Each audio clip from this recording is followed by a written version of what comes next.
3, 2, 1.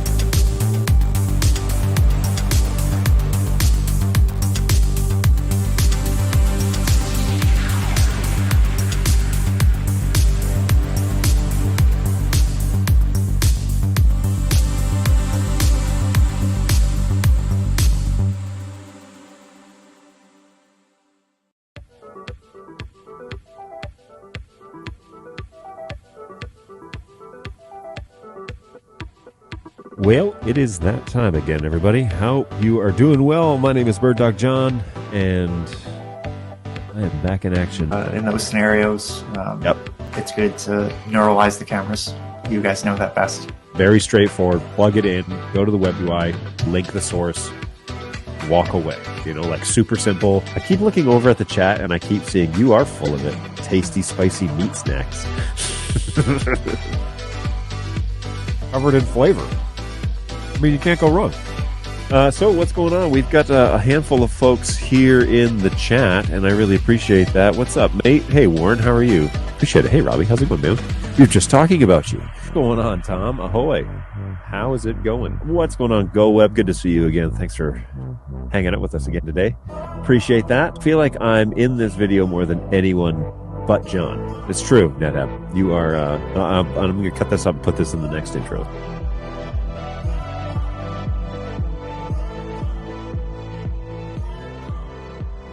Hi, everybody. Hi, Dr. Nick. What is going on, everybody? Hopefully you're doing well. I am BirdDog John, back for another at least an hour discussion, a kind of a unique day here in the on the show, where we're going to be discussing something that I generally avoid at all costs, and this is, of course, the smart managed switch realm. But this one came to us from a customer, and it was an intriguing idea because it was relatively inexpensive, but on paper, like all things, it looked like it was it could do the job. So today we're going to find out. Today we're going to find out a little bit about the GS305EPP, which is the worst name that you could possibly name it, or perhaps accurate. I don't know. But we're going to find out what's going on. Anthony, welcome back. Hopefully you are doing well. I know that this is you as well over on Facebook, so thanks for joining us in two places. And I'm wondering if, are you also this one? Do you count for like 6 viewers on this show? I was wondering why the number was so high this morning to start off so early. But anyways, I need to do my due diligence here, folks, and that means I need to check YouTube and make sure that the audio is coming through well. And I can hear it over there. What's my audio rate at here? Switch over to this computer. Yeah, I'm not even at full volume, so there you go. I do have the audio meters on, so I can see what it is that I'm showing. Visually, I can see the audio is working. And then I've got our friend over at Zendesk, Martin, who's just a great guy. I have his Zendesk OK audio meter showing on my computer screen, so I can make sure that happens. Now, quick change to the studio. I put the 240 up in that crow's nest, which is where the 400 used to be. And there's nothing up in this crow's nest, which is now kind of blocked by my new Falconized light. So I've switched it around a little bit, and oh, you'll never guess, I forgot to turn on my hair light today. I was wondering why this shot looks so dark. So let's what can I do here? So let's fix that real quick, because I don't even have like a be right back. Okay, so we're gonna just roll video. I'll be right.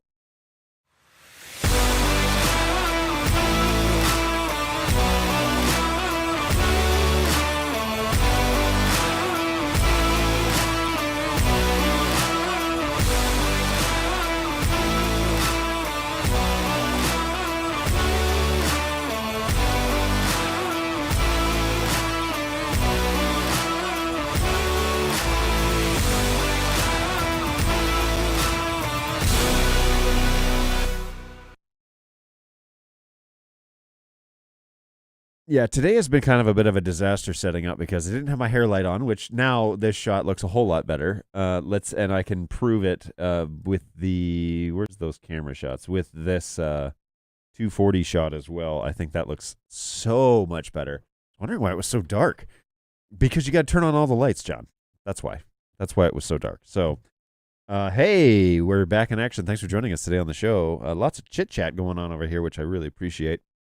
Now we are up and running, and I was just so consumed with setting up for this unique show that I know so many of you are waiting with bated breath to find out all of the abilities or lack thereof of the GS305. So that's good stuff.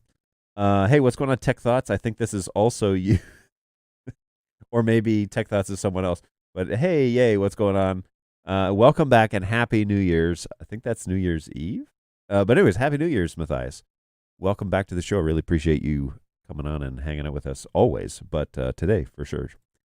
You have one of these switches in your case, so we're listening in while working, hopefully. Don't let me distract you from, sending the invoice.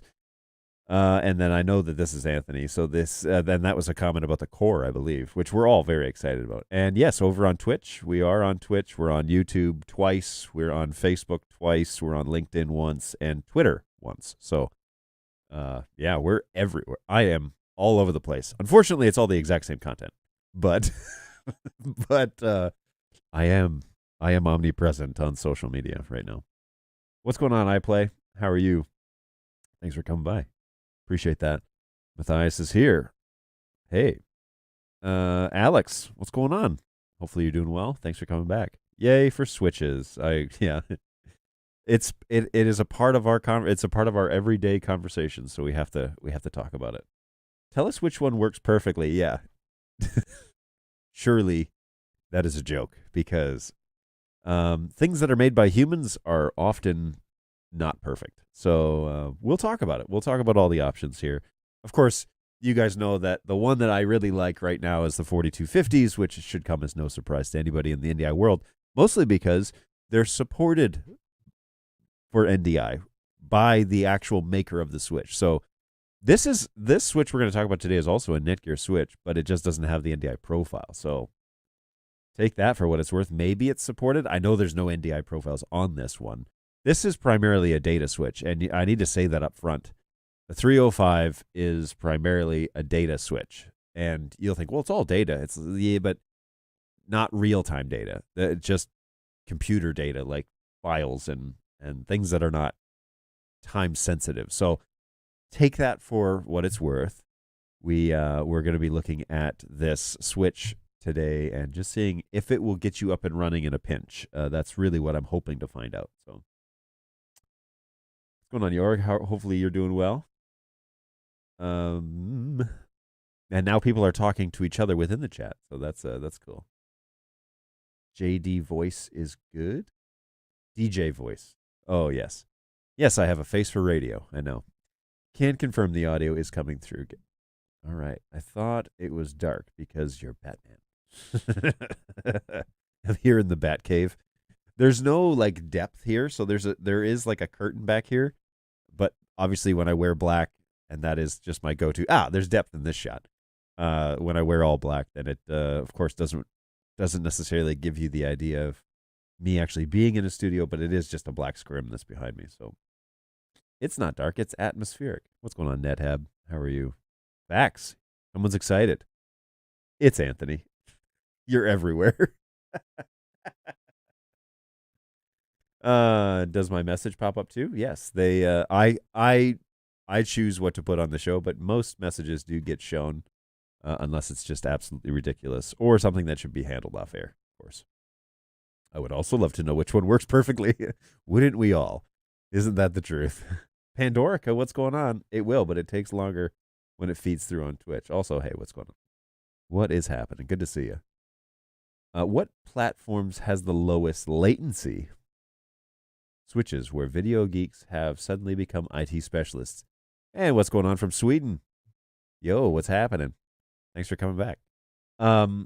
Yes, this is so true. And from a guy like Anthony who has his hand in the integration world, so much of the video broadcast realm has been thrust into the IT world, where it's like all of a sudden you need to know a whole bunch of information, not just basic how to plug in Ethernet cables. And that's something that we talk about a fair bit on this show, but in particular, when we're buying hardware and equipment, which is, we will get into that today. When we're buying hardware and equipment, you really have to self-educate, if anything, because it's going to benefit you largely in the at the end game when it comes to what it is that you can provide. So I'm going to methodically talk a little bit about this today and try to speak clearly about it, because I actually come at this conversation from the other side. I was in the IT realm working for let's say a small college at the time, and they're no longer a college, it's a university. Potato, potato. For them, it's a big deal. Getting sidetracked here. So I worked for a school and did some of their networking stuff. By the time I left, I was pretty much their one and only network administrator. And so I was doing a lot of configuration, and we were revamping things and restructuring things with basically zero budget. They have redone all of that again since I left, which was several years ago now. And you learn a lot when it's only you and the system goes down randomly. You have to figure it out. And so there's a mentality of jumping in and sorting it out and getting things up and running, but also thinking long term as to how is this going to be sustainable as we expand and grow, because the intention of the school was to obviously not get smaller. And that's kind of the mentality here too, is like when you get into the NDI realm, you're probably not thinking, I'm only going to do NDI and we're just going to use it less over time. That's generally not how it goes. Typically you get into especially with BirdDog, you buy a BirdDog camera and you realize, wow, this thing's really nice. It'd be really great if I had 2 of these. It'd be really great if I had a fleet of these. It'd be really great if I had multiple studios of these. It'd be really great if there was one of these in every classroom across our campus, or it'd be really great if there was 6 or 7 of these in an auditorium for the church that I work for. Or you get the idea. It expands, right? So we are talking about how to do this and how to sustain these things over long periods of time, but also grow them as our budgets increase and as we get better at what it is we do.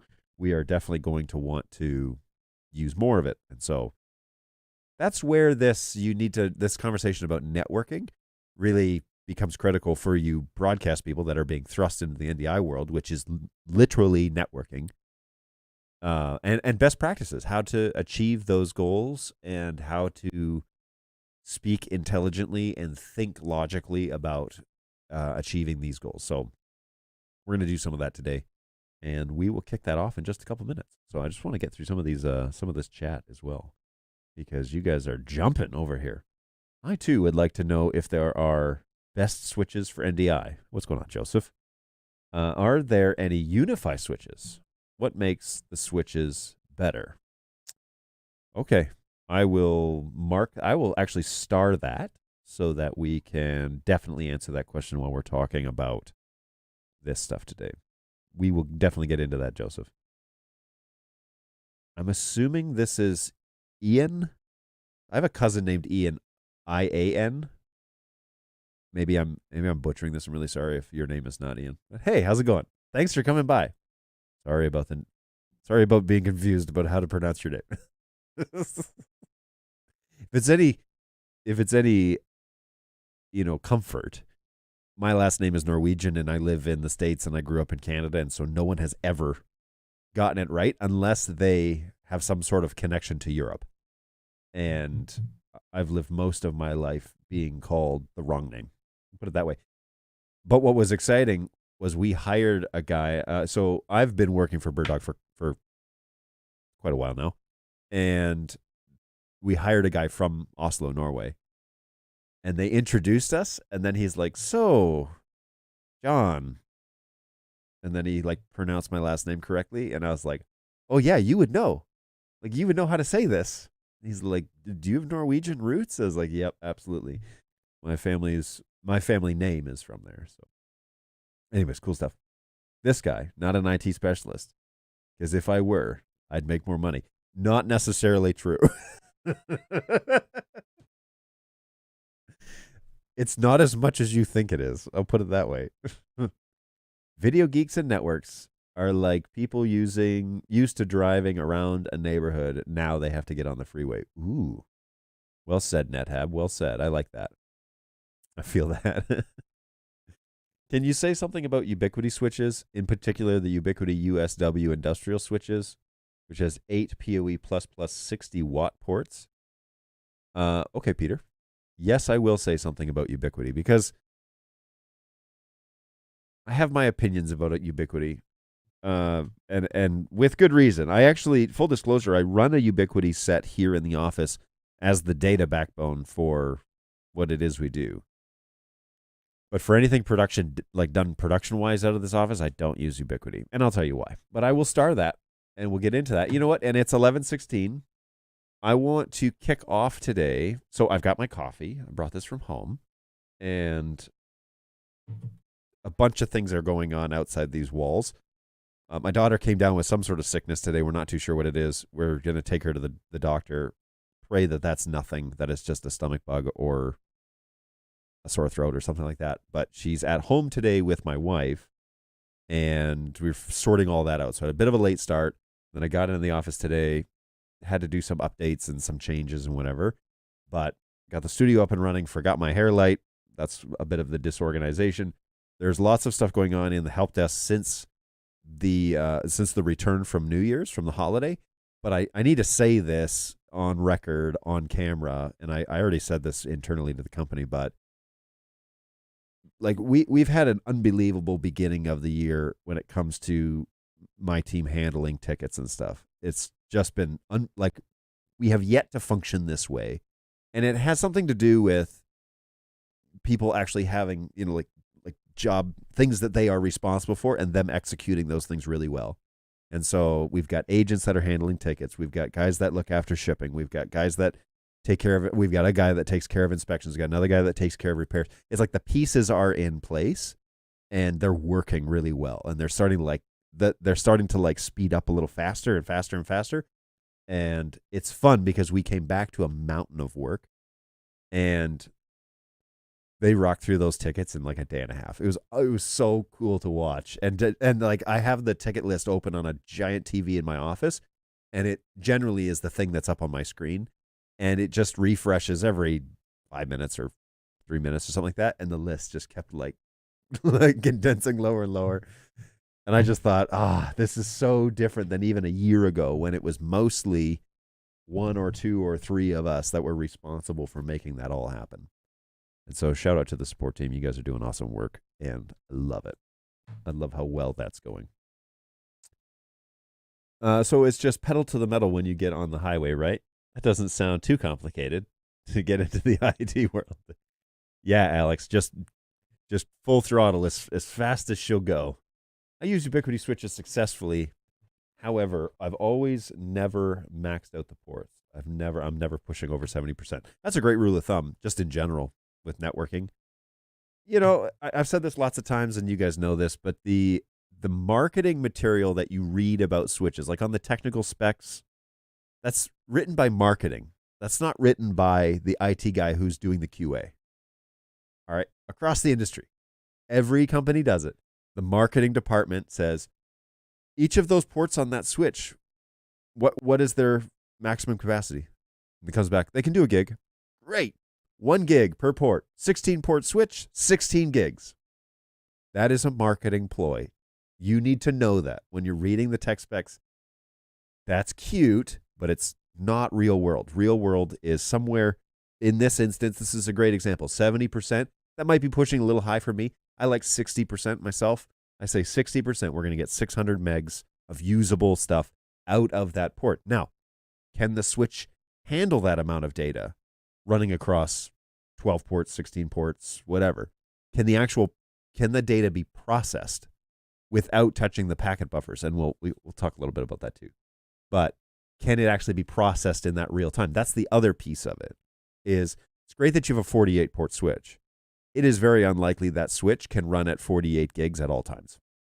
And if I'm going to go one step, if I'm going to, drink my own Kool-Aid, if we say 48 ports, let's just say at 60%, that's going to be 28.8 gigs of data at running at 60%. It's super unlikely the Switch can process that amount of packets.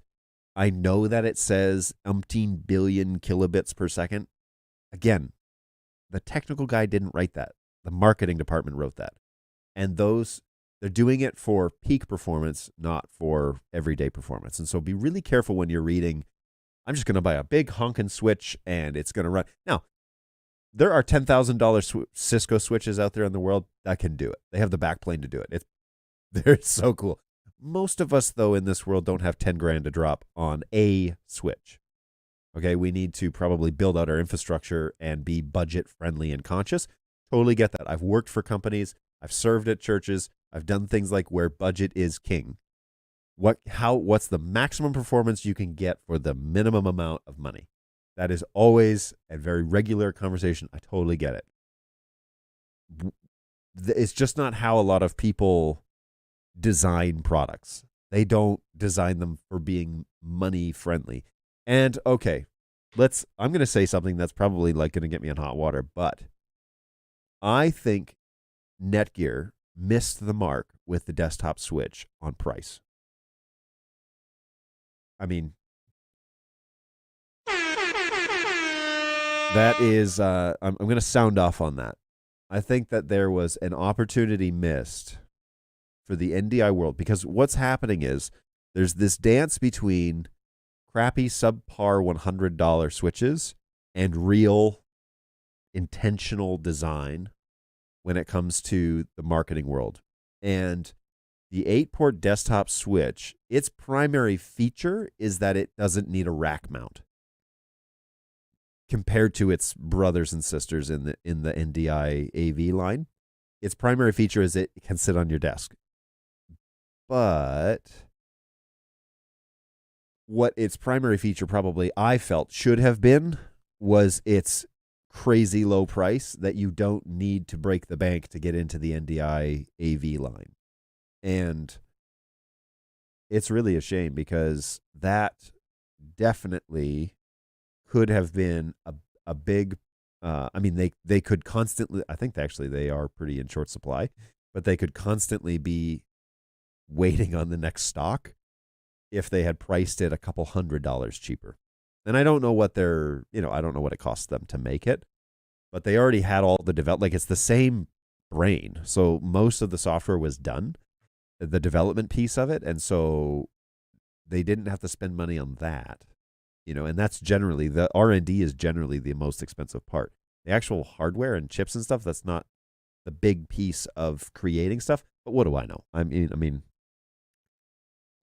what do I know? But I do think that there was something missed with the price point on the 4250 desktop unit, because it's so cool. I want to get my hands on one. I want to like see it, but it's hard for me to not get the next one up, because that one is the one that I have all through this office. It's just the SFP ports are just 1 gig, but that's the one I have in this office, and I've got rack mounts in here. So what do I need a desktop one for? I even on our desktops we have rack mountable, like there's one over here. It's like just those little mountable, 2U under the desk mounts. I've got those all over the place, and they're like $15. So to me, it's the price point is wrong with the 4250 desktop unit. It's so cool. It's such a cool idea. I just wish it was $200 cheaper, because then there's no question.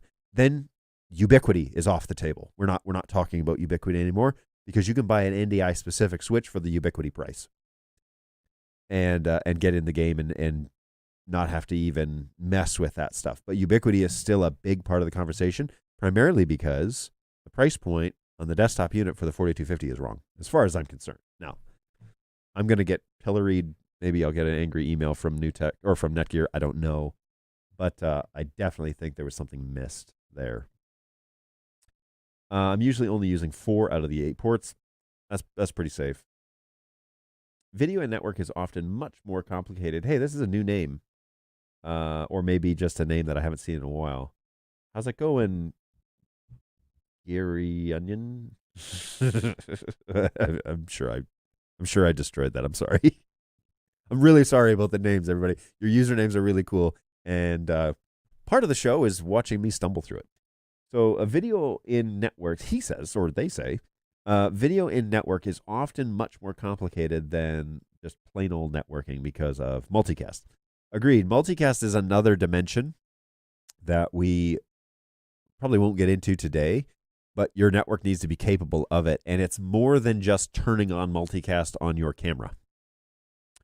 Okay, I feel like I say this quite often, but multicast needs a network level setup before it's going to work, primarily because the benefit of multicast is to have a single source signal throughout the network, and the subscriptions only happen at the end. So instead of a broadcast where it goes to all of your networking endpoint switches, basically, only those that are subscribed to the NDI stream actually get the data transfer. So it eliminates the need for you don't need multiple streams of the same feed going across, whereas in a TCP network you do. So it's a really cool idea, and obviously the only way to scale to hundreds of NDI sources. I disagree. I think the 4250 is very affordable. The problem is people are willing to spend $6,000 on a camera, but they get mad having to spend $800 on a great switch. I mean, fair enough. I mean, it depends on how you approach this conversation. The issue is that, you know, as I see it, the budget is king, and generally people are breaking the bank to spend $6,000 on a camera. So that's why 3 cameras and a keyboard is our best-selling bundle of all time, especially the P200, 3 cameras and a keyboard. That thing sells all day long because you get, for the price of 3 cameras, you get a free keyboard, which is crazy. First of all, it's a savings of $1,500 or more, and it gets you up and running. The issue is that, okay, I'm in for $8,000, but I don't like that. That is pushing my budget beyond the realm. And to sit back with our hands on our hips and be like, well, obviously you're not taking it serious enough because you didn't budget for network. It's like the NDI industry doesn't really talk about the network. That's on us. That's on the manufacturers, and that's on the NDI industry to say the network is important, though. You can't just get away with nothing. And it was that way for 4 years. We were handcuffed to this mentality of it just works. And since the changeovers at NewTek, some of that stuff has been relieved a bit in terms of how we can talk about networking. But we probably should have been approaching the conversation more that you need a decent network to make NDI work. You don't need a 2110 network to make this work. And I think that is the story that went assumed but untold, was that we were comparing ourselves to other video IP, and NDI was comparing itself to other video over IP protocols, 2110, which requires a huge and expensive network to make that run. So NewTek comes out, NDI comes out and says, we've got a protocol that doesn't really require all that. Matter of fact, you can get away with mid-level switches, just a standard. Matter of fact, the default protocol that we set up in the SDK is DHCP, fairly straightforward, single subnet, really simple design. You can do it otherwise, but really the way we designed it was just to be plug it in, it gets an IP address, off you go. That is a very big difference than 2110.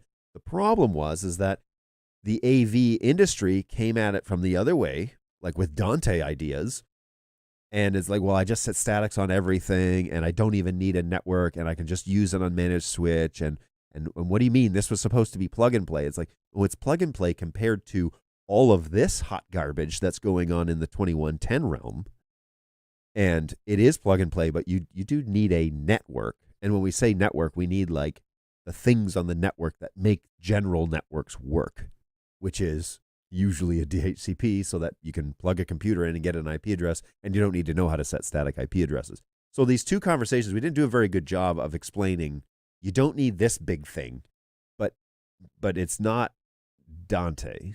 That's not what this is, okay? It's still high-performance video, just with a lot less requirement. And so that's where conversations about these things come into play, because people want to know, how much do I have to spend to get this thing to work correctly? And it's probably the wrong way to think about NDI, but this thing, a customer was like, I'm using this GS305 and it seems to be working on paper. Do you guys think it would work? And I hadn't heard of this switch, and it was less than $100. And I was like, I just want to see it. I want to like get my hands on it and like look and find out. So we should probably get into that, because that was today's purpose. And that's why all of you are here, isn't it? Because you wanted to hear this? Maybe not. Maybe you're here to watch me rant about stuff. So no, you spelled that out right. Oh, good. Great. I'm glad to hear that. Also, it's a lot easier to convince the higher-ups to get a better camera than to buy a better, more expensive switch. The quality in the picture is a lot more noticeable than an easier setup on a network. If the user has a TriCaster using the proxy stream for multiple sources and only one at full, it's a lot more plug and play. I would agree. I'm buying 9 P400 spread across the UK. I need network advice. Yes. Please talk to somebody about network requirements. Or are you coming here for that advice? We can try to walk you through some of that. No, I want to see how bad that tiny switch is for morbid curiosity. You're in good company. I appreciate that honesty more than you know. More than you know. All right, let's giddy up here, folks. We got a GOS, a Netgear GS305EPP. Why you would name it that? Unfortunate title, I have no idea. Strike one. All right, so what we're going to do, I don't trust these little smart managed switches to power up sequence correctly. Full disclosure, we've used this for about a week, and we've monkeyed around with it a little bit. But I've factory reset it today. The factory reset button on the front of this thing works. Just saying. And let's get this thing fired up. So I've got internet from my Netgear 4250 realm, and this is this cable right here. So I'm going to plug that in first, and there is 4 PoE ports on the front of this thing. Matter of fact, let me do you a solid here, and I'm going to turn off the playlist. We are going to return to vMix, and we're going to show my overhead. So we've got 4 PoE ports. Each of them are running 30 watts, PoE plus max. That's now maximum, not PoE plus max. PoE plus is poorly worded. PoE plus at 30 watts. That's the maximum each of these can do. And then there's one that's like a data port that's basically just non-PoE. So I'm going to take the network and go into port number 5 for that. The thing about these smart switches that you need to know is they generally do not load up in sequence. So the boot sequence is usually just full on all the time. And if you don't have this thing plugged into a functional network and powered on before you plug in your PoE devices, our BirdDogs will generally fall back to 100-100 because they'll time out on the DHCP. So, we'll go from there. Now, so I'm going to plug in the network before I even turn on the switch, because I want there to be a functional DHCP on the network before I power it up. And then, in good old-fashioned Netgear style, we have this massive stinking brick, and I assume that this is for the required power. It's 130 watts, and this switch is the 120 watt function, which means that we have 10 watts for the actual function of the switch, which doesn't bode well for processing power, but we have 10 watts for the actual switch itself, infrastructure, and then 120 watts probably for the required PoE. But this thing is the same size pretty much as the switch itself, which I'm glad it's not a wall wart. It's a standard IEE cable. And so you can just use whatever here, but it's a standard, which I like. There's no LED light on the actual brick, which is kind of standard this day industry world. But again, less than $100 here, so you can't have everything. Here's the little manual for it, by the way. We have this second 120 water because go big or go home. There's a 63 water version as well, but why? For like $15 more, you can get twice the power. So don't cheap out there. If you're gonna go cheap, at least don't go double cheap for say $15. All right, so we've got 5.4 volts or 2.4 amps for those of you who are keeping score at home, and of course the standard Netgear power up light. And there's a bit of a boot sequence here because we don't have activity on that 5-port yet.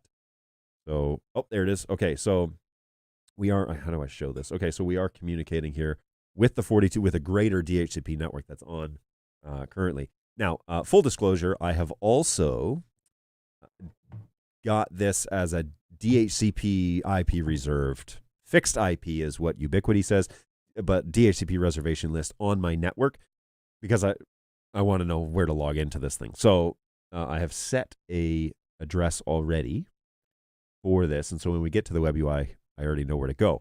But there is a fallback address, and it's all explained here in the manual, actually, how to do all that. The default IP address for this one. Oh, yeah, and some of the things I could mention, I guess, is that there is a small wall mount on the back of it that's built in, which is kind of nice. These little guys here. So on the back there is that. And then where are we here? So the default for, why can't I find it? Register your switch, connect your switch, blah, blah, blah. Discovering your IP. Use the Netgear switch discovery tool, which is actually kind of not that great.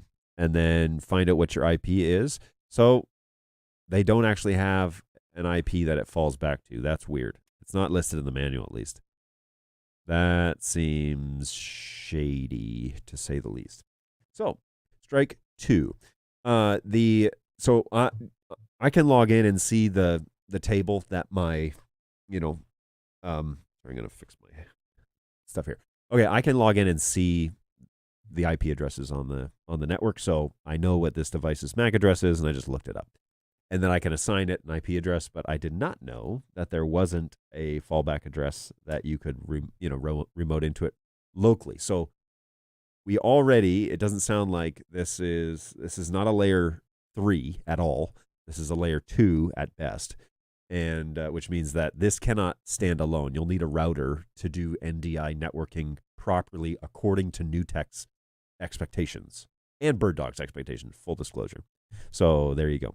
So we are fully up, booted, and ready to go. So I've got 3 devices here. I've got 2 BirdDog cameras. This yellow cable is going to be our P100, which is sitting here on the desk. And so we're going to plug that one in, and boom, she turned on. And then I've got another black cable that's over here, and this is a P200, so we're going to plug that one in. And then I've got this other one here, which I thought, why not? Why not for fun? Another cable, which I'm going to plug into port 4, and I've got this Dante device, this AVIO interface input, and so I'm going to plug that into port number 4, and it's PoE as well. It's just straight PoE. So P100 is loaded, P200 is coming online. Okay, she's up now, and then the Dante controller is on. The Dante, analog 2-channel adapter, input adapter is on. So there it is. It's all up and running. Switches or plugs are all in, power, showing data being transferred. So let's go over now to the desktop, if you join me over here. And we're going to see what we've got. So I've got 2 studio monitors ready to go. These are running in low bandwidth mode. So I'm going to open the first one, and the P100 that's on here is BirdDog P100 Auburn Road, and there it is. Now, it didn't save my preset. That's funny. I saved a preset that looked like this. So what's going on, y'all? And then this is called Shadow, this P200, and there's a story behind that, but I won't share that right now. This preset also did not save. That's strange. These are support devices that I just need. Ooh, that's really close. That I just needed a source from. So, hey, what's going on? Shadow's online. And I'm going to back her off just a bit because nobody needs to see that image too closely. Okay, so both these cameras are up and running. And for the most part, we seem to be pretty solid. The new studio monitor, if you notice here at the bottom of studio monitor, there is a little meter that's showing the actual frame transmission that's happening. And so it's pretty solid.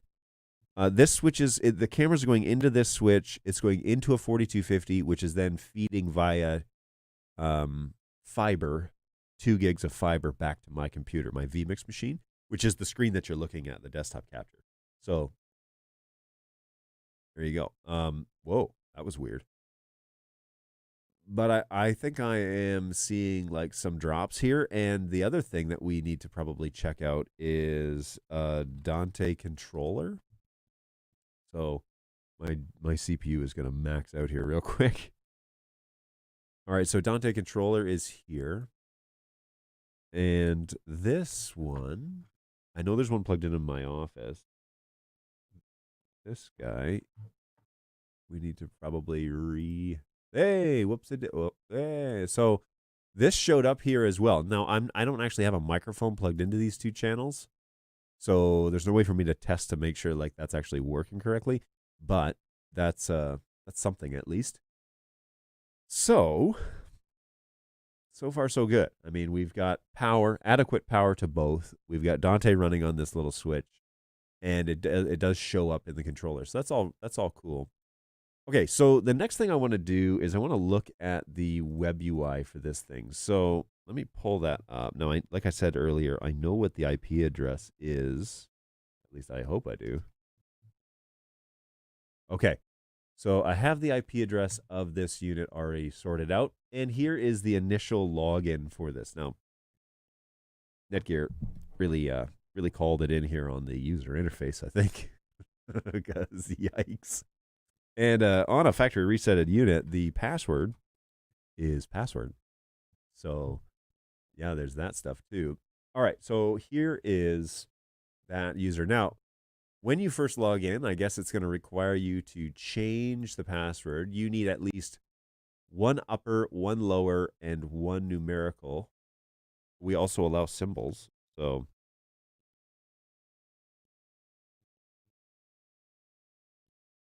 let's just see if this works. Change. Passwords must match. Okay, so I fat fingered that. Sorry, everybody. Hey, bear with me while I learn how to type and talk at the same time. Change? Yay! Okay.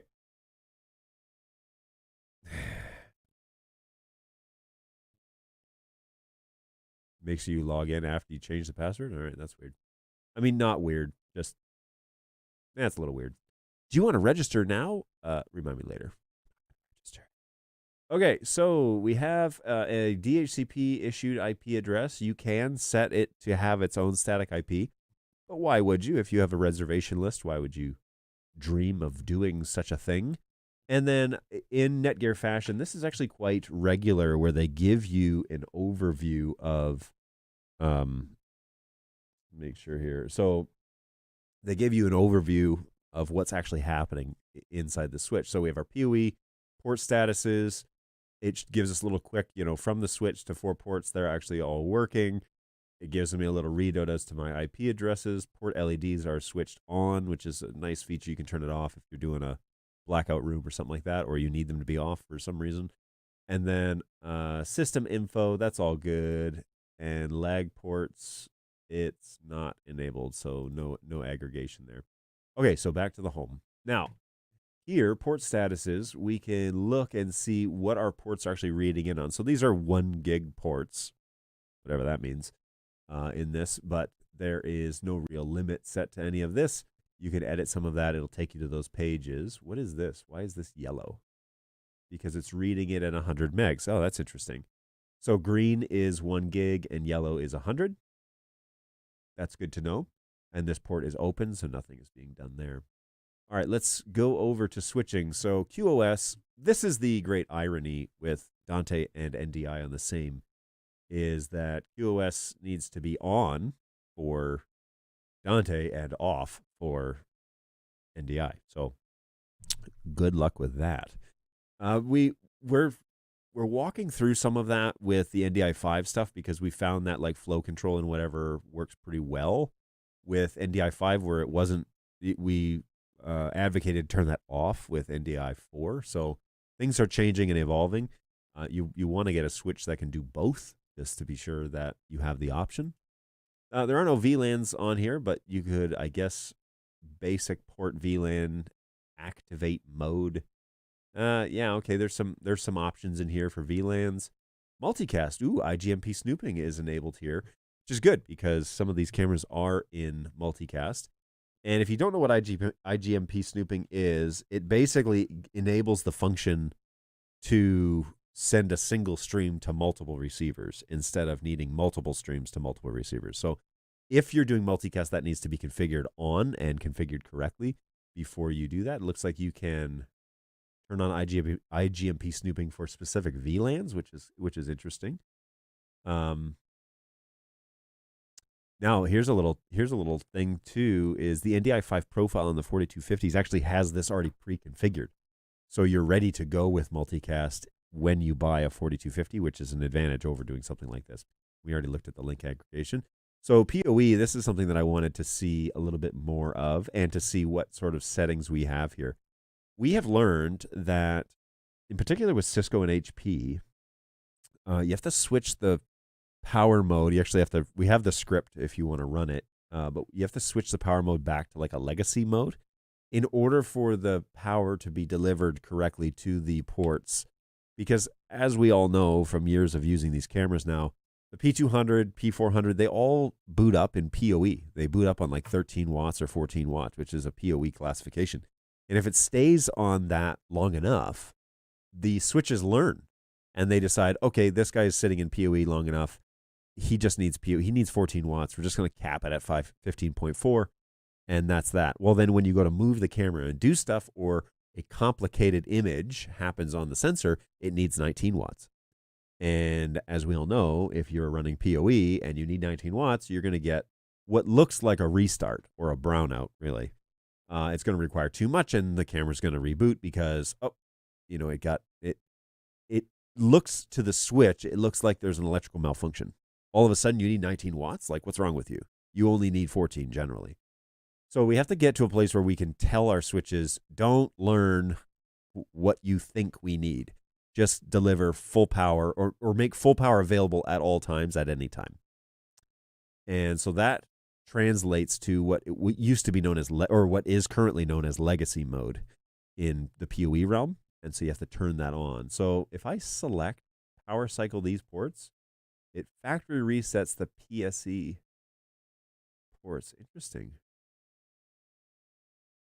What do? You click that and it didn't restart the ports. I wonder if you like click that and then hit like apply. Weird. So here, let's see what we have. Under port number 1, it is enabled. We have, there's nothing here to actually like change though, eh? It's just basically a, power limit type user. Uninterrupted. Keeps PoE devices powered on even when a soft reboot. Yes, please. Yes, please. None of these are changeable options. Power limit is 30 watts. So it doesn't look like this switch is going to learn what the power requirements are, which is fine by me. I would prefer that, actually. Let's just power cycle one of these ports. I'm going to power cycle the P100, just see how that goes. Ooh. I like that. So the P100 definitely turned off, and now it's rebooting. So that's cool. And we can witness this because I am frozen. So let's see we're going through the power. All it did was power cycle the port, which power cycles the camera, obviously. But that's cool. That's kind of a nice quick feature if you're trying to do some fast troubleshooting, but you don't want to unplug and plug in all of the cables at all times. So, okay, very cool. Very cool. They have and now that camera is on. It's going to look at my stomach again, which is going to be uber flattering. But we will go from there. All right, so come on, camera, come on back. So we have the standard cable testing stuff. I don't know if anybody uses this. I don't particularly use this function, but it's there. All right, so this thing is reading back. Oh, I just need to reconnect to it here. So there I am, back in action after a reboot. Good times. You can have loop detection on, which I do suggest you use because that can nuke a whole network if you don't have loop detection on. Some of the older, if you remember the Netgear switches, the old days where they had the light blue switches, the feature originally on the original firmware didn't have that. And so if you plugged in a loop by accident, your whole network would basically pack up. So that was helpful that you integrate this onto everything you have. Netgear, really helpful. Refresh the stats on this. Okay, so it does actually know what's going on here. And port mirroring, mirror this traffic on one or more of the sources. Interesting. Okay, so no need to have that for our NDI work right now. And then what settings do we have here? Configuration file. So I'm assuming we need to update this if there's a firmware file. Generally good practice to update firmware on any device that you buy to the latest, at least to the latest stable. Power saving. Turn on power saving mode to enable link on and cable length power savings. Link down power savings. Yeah. So this is that thing that we want to keep off. The IE or the EEE energy efficient Ethernet. Yeah, keep that crap off. I'm not going to say anything else about that. LEDs, turn them on or off. I've confirmed that function works. Switch discovery. This is for their proprietary software, for the actual Netgear discovery program that they use. I've used it. It's not amazing, but it would be helpful if you don't know what your IP address is, I guess. Firmware, update to the latest and greatest. Here, they even give you a link to their website. That's nice. You can do a full reboot of the switch. That's handy. Access control. Access control allows access to this switch by a single or a range of specified IP addresses. Ooh, that's cool. That might be helpful if you need to access this off-site. You can add it in there so that it's a little more secure. Does it let you put in a port? That would be even better.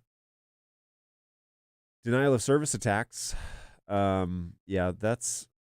I don't know if this would affect performance necessarily, but if your network was getting hit with DOS attacks, that might be helpful to have. Factory reset, change the password, and product registration. So it's a pretty basic web UI, folks. It's not anything that you would necessarily want to bring up in conversation, but the actual switch itself is functioning, and we have these two. These are feeding into a greater network, but from what I can tell, if you needed to use this as a throwdown box to get a camera online, I'm not necessarily against it. It will provide power. It's kind of clunky in terms of the size of the brick. I'm using 2 sources on it, and it is functioning as expected. And it gives me the power, and it's got a 1 gig throughput back to the main switch, which is feeding this system. So you might be able to get away with it. I don't mind it. The interface, again, leaves a little bit to be desired. But if it's just a matter of I need to plug a computer and a camera in, and I've only got one drop, 100 feet away. Okay, maybe this is an option. Maybe this is something that we could look at. I probably wouldn't recommend it as your backbone to running your NDI network in any serious capacity. You probably want to eliminate this in the long run, but if you needed it as a stopgap between one or the other, that might be worth looking into. And it's a quick sub 100, maybe 120, 140. I think, Anthony, did you say something about that? Let me look here. For $140, get the 8-port version of this. So I should look up let's just take a quick peek on Amazon. This is the Netgear GS305. So the 120-watt version is $110 on Amazon. And I'm happy to share this with you. Share, present.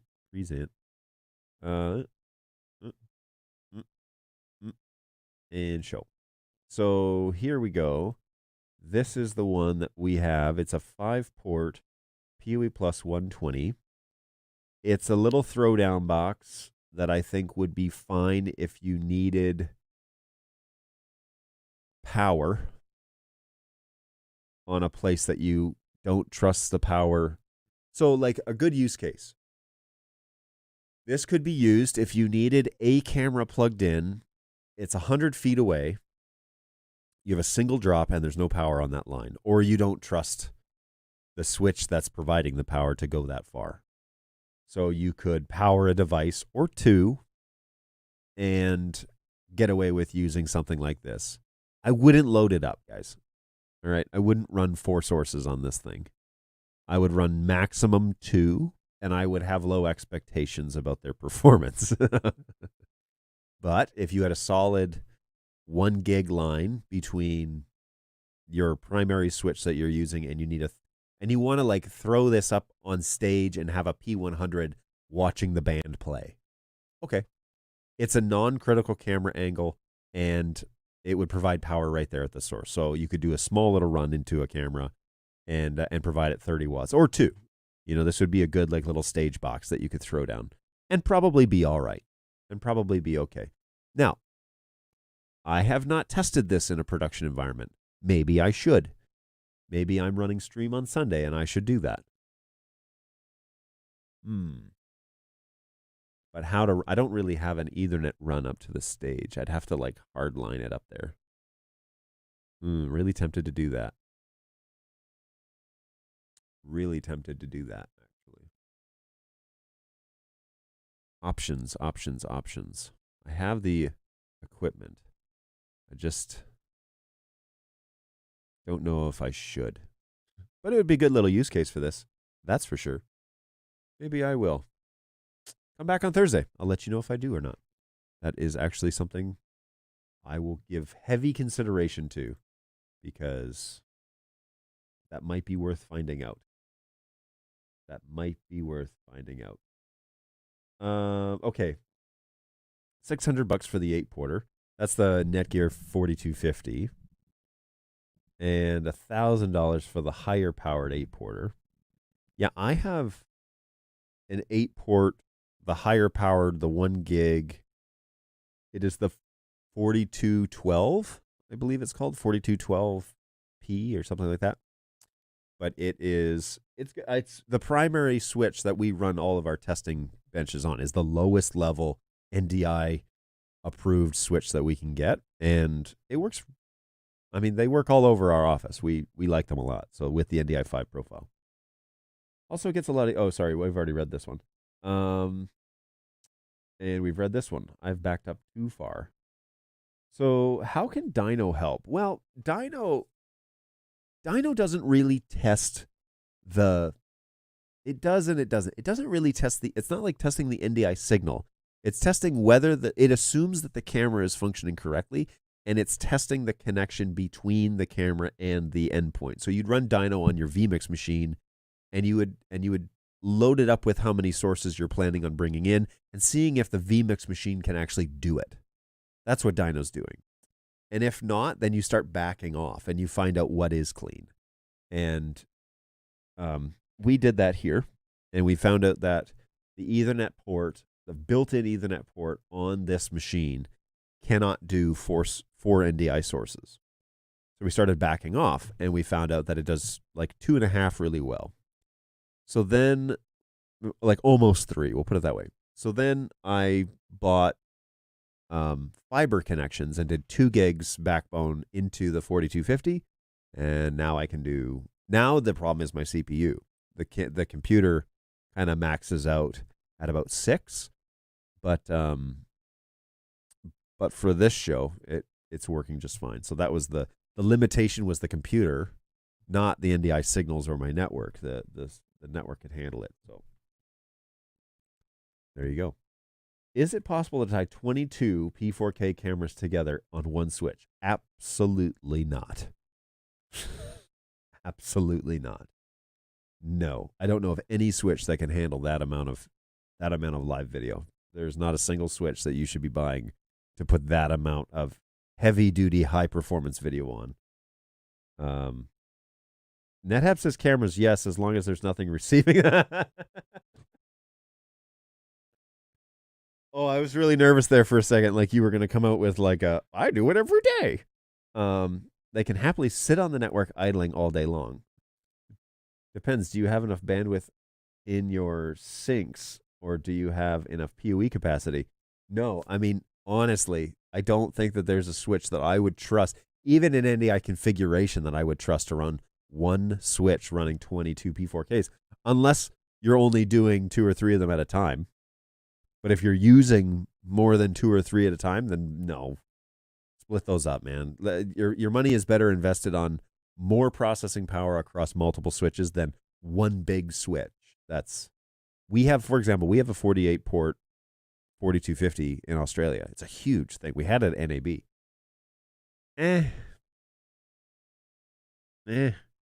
If I was using it to do like data and phones and whatever, and then some NDI, yeah, fine. I could see why to buy the 48 port, but I would be much more comfortable buying the Netgear 4250. Let me just look here. The 4250. Where are we? Why doesn't? Let's go over to B&H, I guess, if I have to. So B&H Netgear M4250, and the one that I would be more confident on is the 4212UX. It's a 720 watt 8-port switch, but for the price of the 48 porter, that's twice the price. You could get 2 of these and have 16 ports, not all for NDI, of course, but the 48 port, I think. Oh, and it's half the power. If you wanted a comparable 40 port switch, it's 3 times the price. So I would be way more comfortable buying 3 GSM 4212UX 8-port switches that are PoE plus compliant and have 10 gig backbone, and lagging them all together. That would be way better processing power wise than doing one big old 40 port whatever that thing. And they just go up from there. So there's a 40 port 2800 watt PoE plus switch. It's a 2U switch. It's ridiculous. Big is not always better. Bigger is not always better. So Anthony is seeing this switch at 109. I agree. That is also what I am seeing. I haven't picked up a switch yet, so I don't know what the PoE requirement would be. Yeah, if you're doing a ton of P4Ks, I would split that up and fiber those things together, man, and probably get a fiber core and bring them all back to a single spot so that it hops one switch for any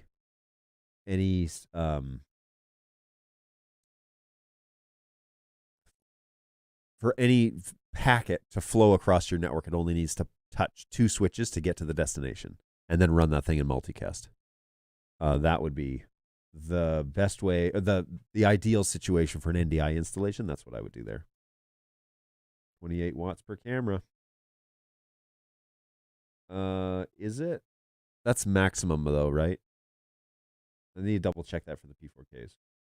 Because then you need to separate. Then you don't need a separate switch for the computer and such that don't need PoE in your portable kit. Oh, there you go. But you still, with this guy, you still need a router. This thing won't do, it doesn't have DHCP on board. So you still need to be a part of a greater network that has a router, which means that you're taking another device. So it's kind of like, okay, if you can get a $100 router, I guess. Shoot, do I have one of those in here? I don't think I do. That Netgear actually makes a little interface that I have used that I actually don't hate. I haven't used the DHCP function on it, but I'm pretty sure it has one. It is called... Oh, shoot, it's not Netgear. It's...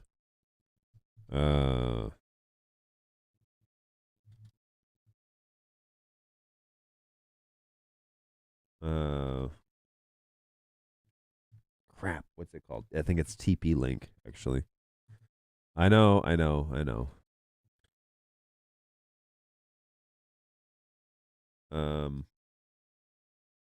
Is it TP Link? Yeah. It is the Omeda. Let me share this. So I've actually used this. It's a part of a bigger I should really not. There we go. Okay. So I've actually used this. Yoink.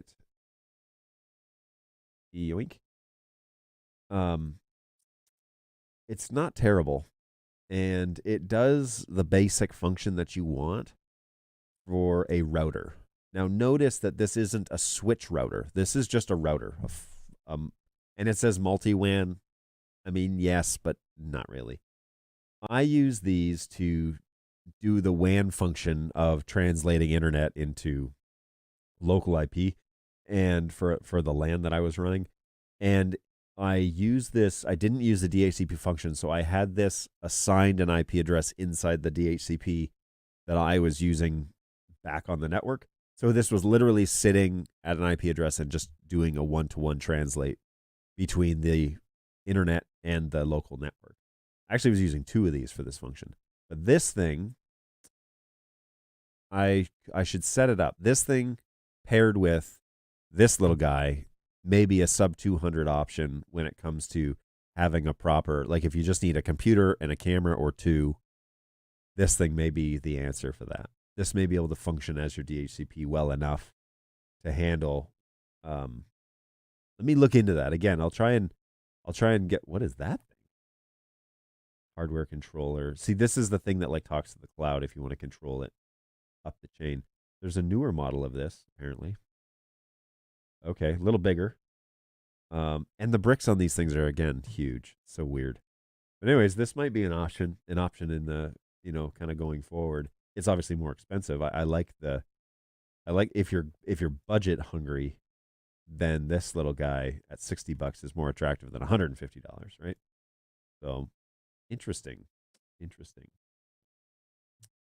But still 1/6 the cost of the 8-port NDI model. Agreed.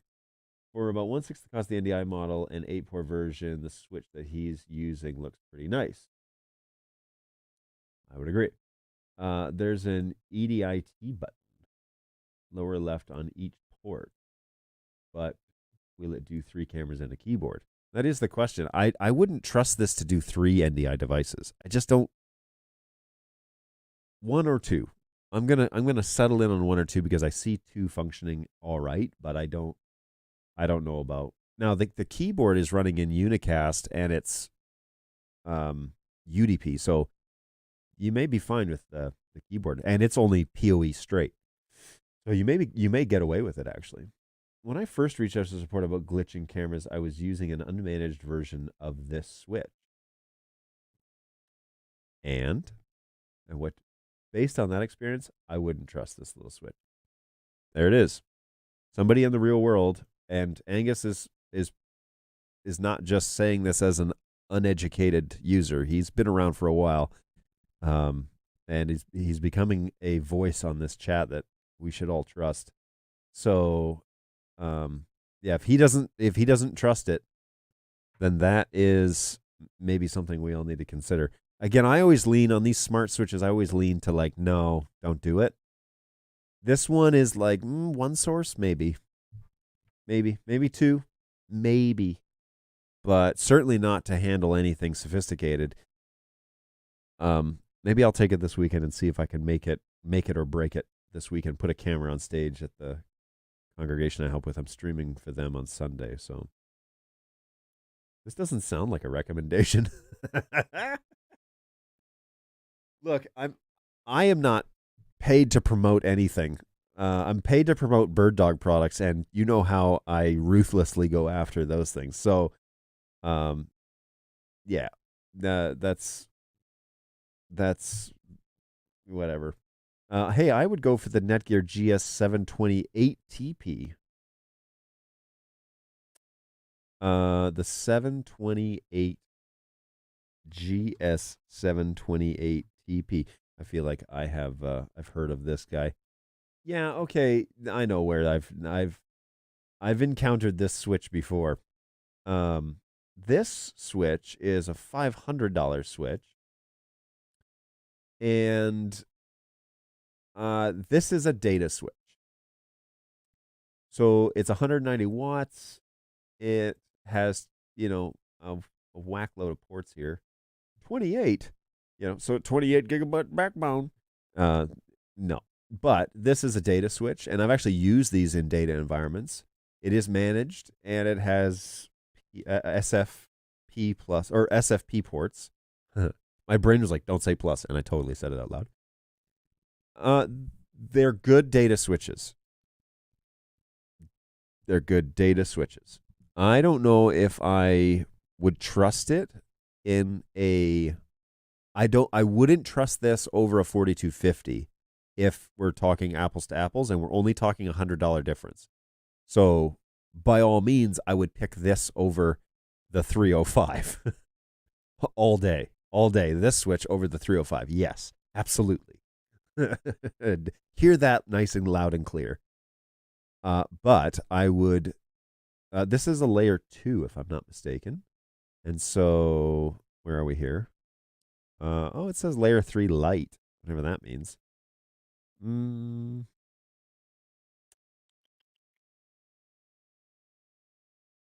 Layer 3 light. What does that mean? Anyway, I would trust this over the 305. Absolutely. If you're choosing between the 728 TP and the 305 EPP, take the 728. Good golly. However, if you're choosing between a GS728 TP and a M4250, 4250 all day. There you go. You heard it here first, folks. That should really come as no surprise. How much PPS does it do? That's something I need to look at the specs for. Maybe is it on this thing? It is not. We'll have to Google that. If only there was a search engine to find that out.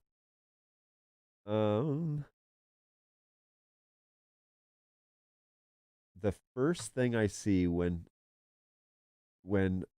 upon tuning in is a small switch on Amazon, and John saying, "You'll probably be okay." Yeah, you definitely came into that conversation midway. I would not recommend this as your NDI switch. All right, let's put this out there so that 21st Century can definitely hear clearly.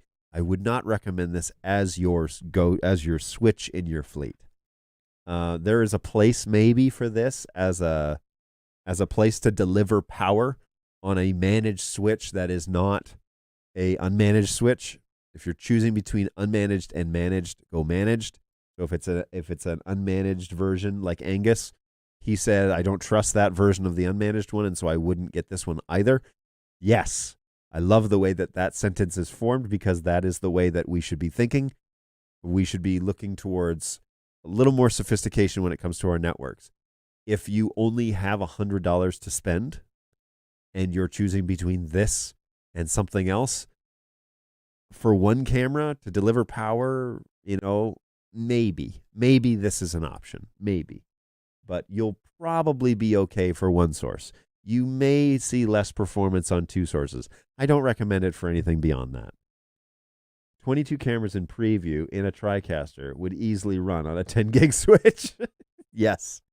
22 cameras. So 22 at 6 megs is less than 150 megs. So you'll probably be safe in preview on TriCaster. And, oh, I see why you said that. 22 P4Ks running into a single. Well, see, no. Well, okay, fair enough. Fair enough. This is, yes, I need to walk this back slightly here. 22 cameras going into a single switch running off of a TriCaster. Yes, that's different. Because TriCaster uses the proxy streams and only pulls the full value when you're live, when you're in program. So yes, maybe you could get away with that. vMix, no. Wirecast, no. Not at all. Those two. OBS, never in a million years. But P4K into TriCaster, yes. That's 150 megs that you're going to need to process, and then the 200 and, let's say, 20 or 30 megs for the full stream. Yeah, okay. Fair enough, Anthony. Thank you for keeping me on the straight and narrow. Again, it's more than just 22 cameras. However, many in use at once doing what?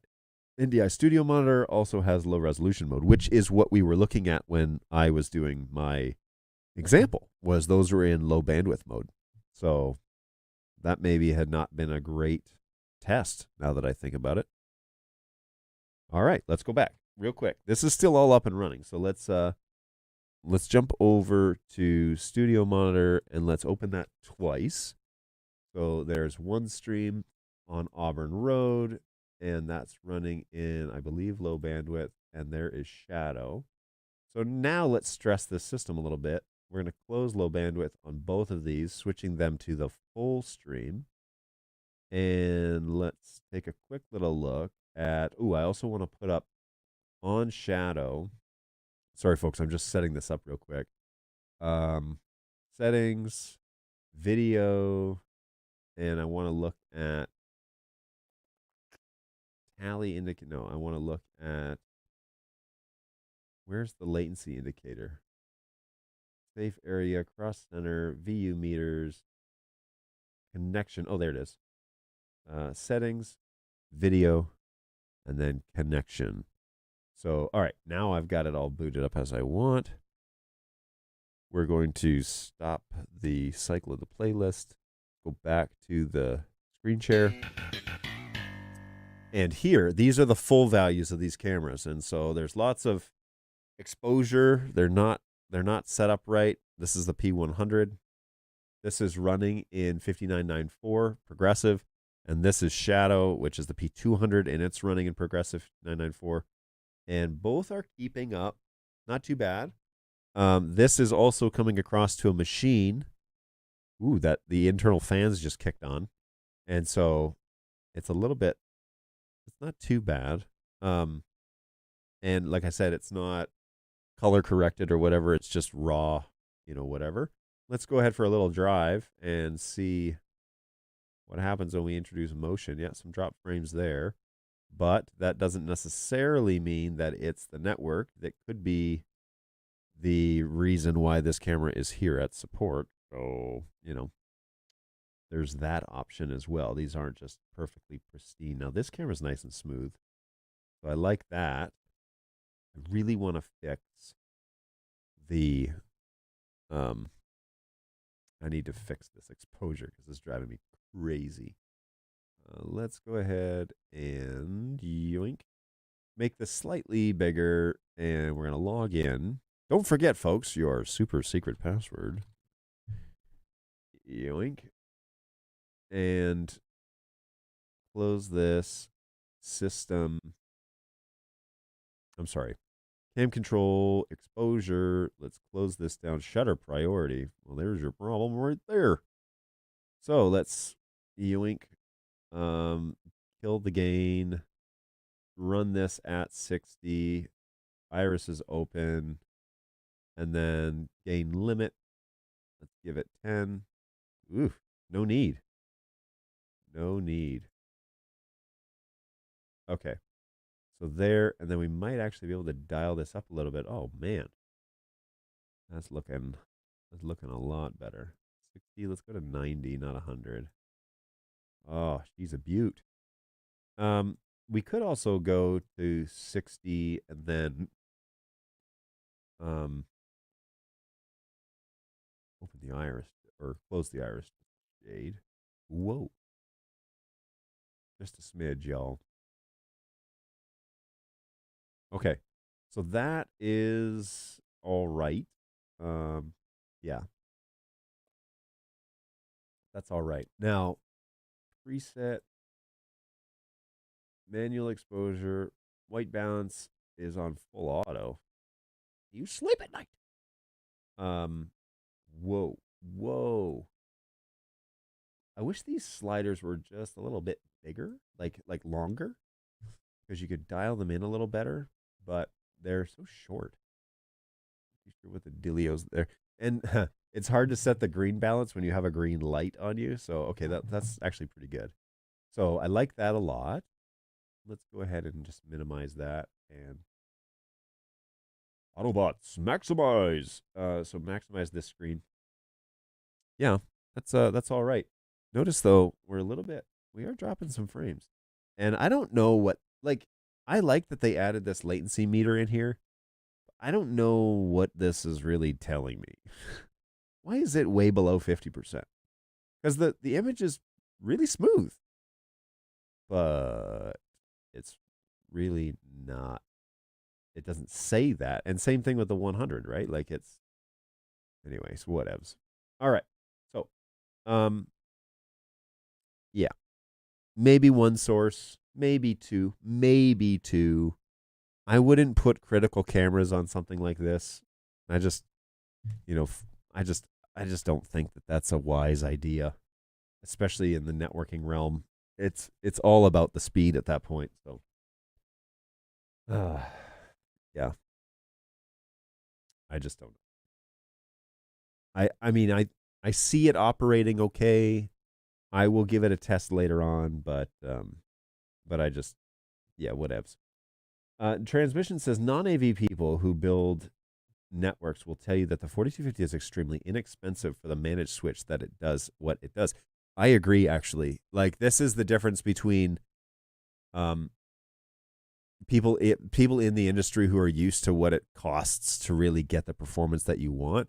When they see the 4250 and the entry level is $600, $700, they're like, oh, that's actually a great price for what it does.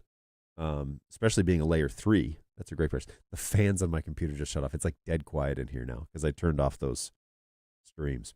So yeah, that is correct. The people in the industry will be like, that's a great price if it does all that stuff. I agree with you, Transmission. But we get all sorts of people. They buy 3P 4Ks. They spend thousands and thousands of dollars. And then they go to Best Buy and they get a stinking TP-Link switch and they plug it all in and they're like, the video's not clean. It's like, what? You must. My line is, surely you jest. You can't be serious that you think that. Anyway.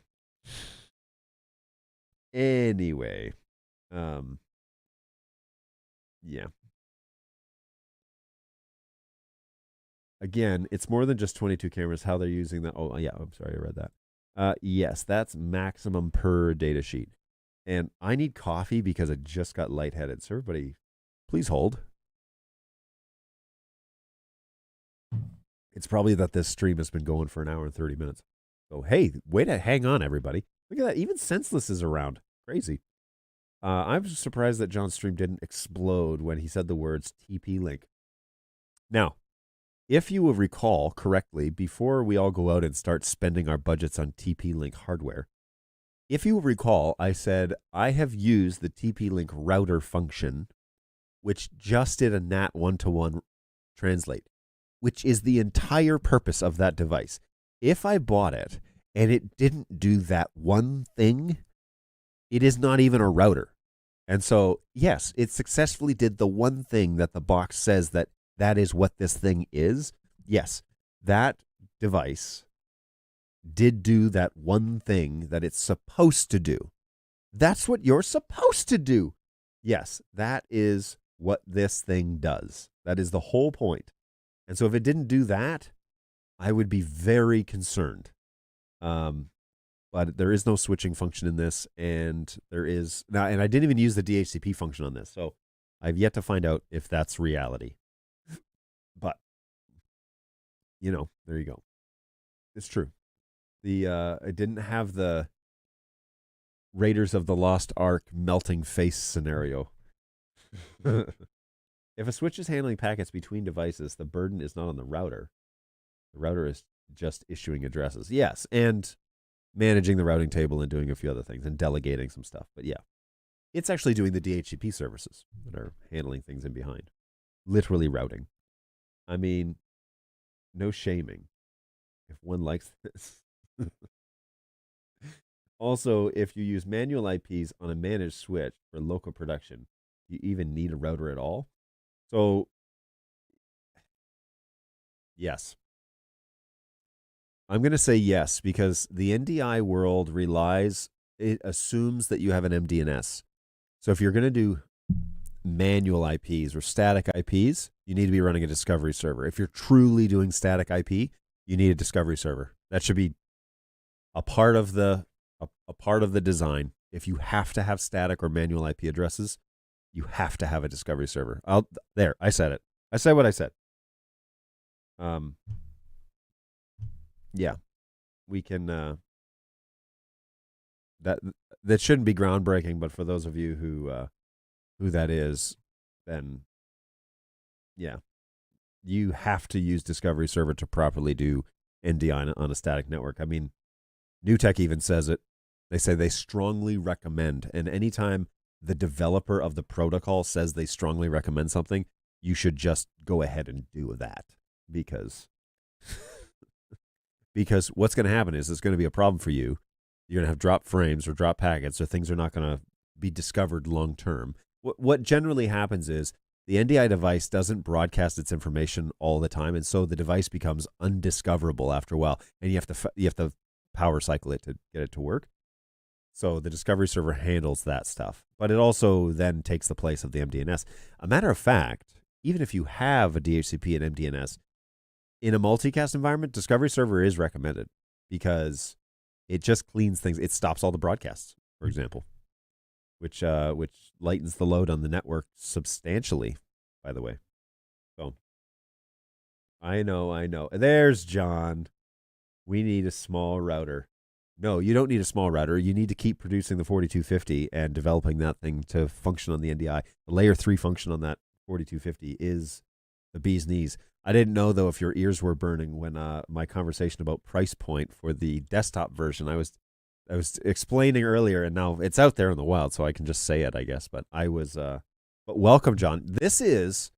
John is like one of the faces of Netgear in the U.S. here. So I interviewed him at NAB, got to hang out and chat with him a little bit, which was super fun. Loved having that, and we wanted to get our hands on that 8-port desktop 4250. But oddly enough, it was in super high demand when you came to visit. So we didn't get the exclusive, but we had John, which was the next best thing.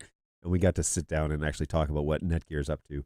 And so if you don't know who John is, you definitely need to go check him out. He's all over their Netgear YouTube page, so he's a good guy to know.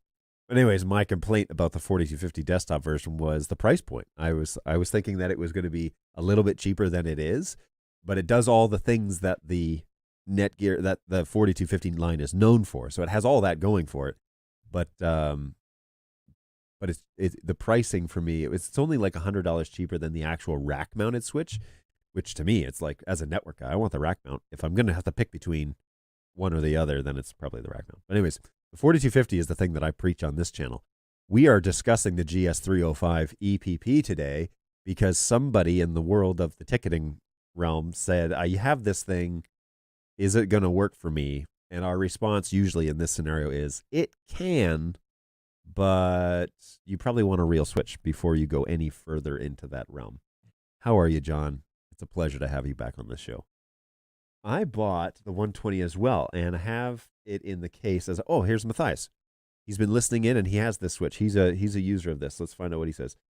My double P, I can't, there's no way to say that without like it sounding, hey, John, is there a way that we can recommend not calling things PP in the name? P squared? Just that letter should just not be used. Anyways, I bought the 120 water as well to have in the case as a primary switch. Mine also sits behind a Ubiquiti Gen 1s. There you go, Gen 1. And to get back to the main router DHCP, I'm either doing vMix NDI or SDI for vision switching with PTZ control. The 30 watts is plenty for the BirdDog P200 3-pack. I have a small Netgear, even smaller than that TP version. I'll look it up. Very interesting. So we have a guy that's using 3 cameras on this thing and is claiming, go to Matthias for troubleshooting on this, by the way. His help desk email is matthias@linkedin.com. No, I don't know what his email is. Claiming that he uses this and it gets him by. If I'm recommending switches and you're saying sky's the limits, I'm pointing you over to John Hinkle's 4250 line, and he can get you hooked up with multiples. What did I say? Multiples of my go-to configuration is the 4212UX. The 4212PX is the one that we had. And they were the 240 watt versions. I had those under every desk at NAB. Oh, they were a joy to use. And this was before they did some major firmware revisions for the NDI5 profile, and now it's slick. So there you go. Anyways, Matthias is proclaiming that this 305 is not all that bad, and it's in his kit for, but he does have a DHCP that's running a backbone through a Ubiquiti system, which ironically is kind of how I have mine designed right now. I bought an M4250 and will not do without it. There it is. So Angus is a believer in the 4250 line. That is what we say. We love the 4250. I got them all throughout my office, and that is what we test on. So mostly because Netgear didn't come to us and said, hey, how do we get this working? They went to NewTek and they were like, how do we get your profile to work on our AV switch? And Netgear was like, here you go. And then they worked together and sorted it out. And then they came to BirdDog and were like, hey, how do you do NDI? And we had a chat with some of the developers over in France, and they took a look at it, and they've been working with us ever since. So we're all kind of in the same realm together, and I highly respect a switching company finally going and finding out for themselves and doing their own testing and asking for BirdDog demo cameras. We shipped them out to California, and those guys hooked them up, and they worked with their guys in France, and like that sort of stuff is impressive. And then I can get behind it when they say, okay, we support NDI. It's like, yeah, you do, because you proved it. So what's going on, GoWeb? How are you? Greetings. Kind of late for you, isn't it? That was 20 minutes ago you sent that, by the way. I'd second Angus. We have had a bad experience with unmanaged versions of this switch. Even with just a single camera and a keyboard, there were issues that would tank the show. Whoa. I would stay away from those. John Hinkle, and incorporate the power supply into the switch. Yeah, that's why switches are huge. But yeah, the power supply on this thing, on the 305, is huge. Having a good small PoE 5-port switch is ruined when the power supply is bigger than the switch and thicker than the 1RU.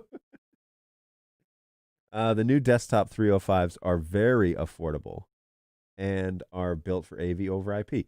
I would agree, but 600 is the lowest for power 8-port on the 4250s. The switch John is using is $120. Yes, the others we're talking about are higher price switches, so just had to mention that. Oh, I agree. They're all higher. They're all higher. And to get into the AV NDI realm, you're probably looking at $600 is kind of like the entry level with some of that. It's a shame that NDI, the industry, and BirdDog included, doesn't do better about saying that when you're buying cameras. But if you come to support and you're saying, or you go to hello at BirdDog and you talk to the pre-sales guys, they're going to point you towards 4250s. So the real reason you don't know that this switch is kind of like recommended is because you didn't ask. And with that, we're off. No, I'm kidding. I'm kidding. We're trying really hard to say it as much as we can so that the word does get out. And guys like John are the resources at Netgear to get you to understand that. Netgear also has, here's a little shameless plug for Netgear.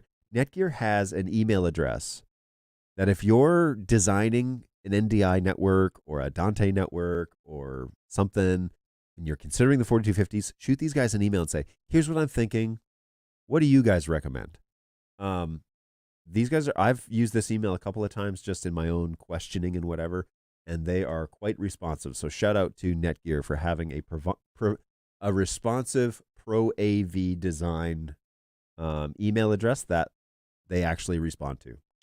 It's kind of a rare thing in this world. So way to go, guys.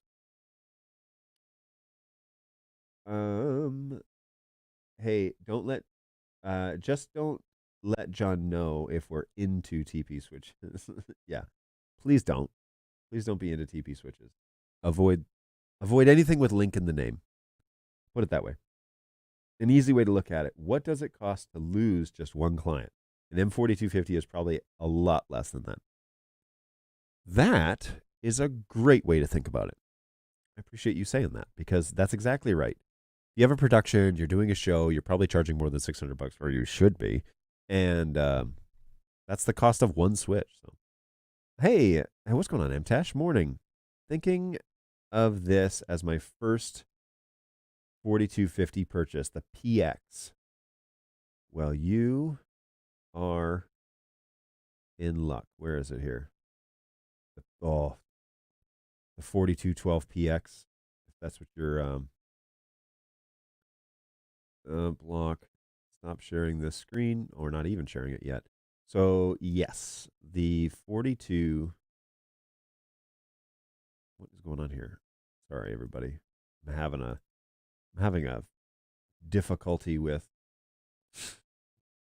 StreamYard issue. Okay, so yes, the Netgear 4212 PX. This thing, I have used this thing, and it is a pleasure to use. Mostly because it does, there's a couple of different power options, mind you, which we can get into.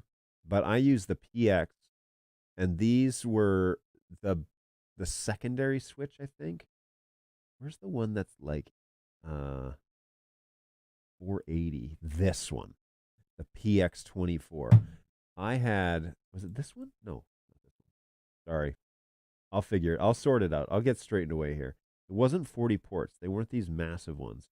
It was a 16. John, help me out here. It was a 16 port SFP plus 8 yada yada yada 40.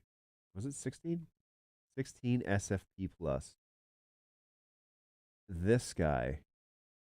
So it's one of the like shorty models, but on the, oh, no, this is the core. Dang it. I used one of these, too. That core is so lick.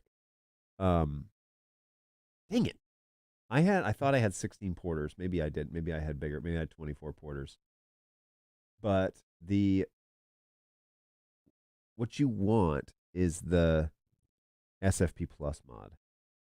Because if you can get 10 gig backbone, so your core switch, unless you're planning on using this thing as your eventual peripheral, your core switch, you want everything to run SFP plus. That gives you 10 gigs, and they always put 2 of these SFP ports on these switches. And so if you could trunk those together and get 20 gig backbone, yeah, that is ridiculous, first of all, and super simple to get going. These switches recognize that they're plugged into to each other together, and so they do auto lagging. Yeah, it is. It's a lot of fun.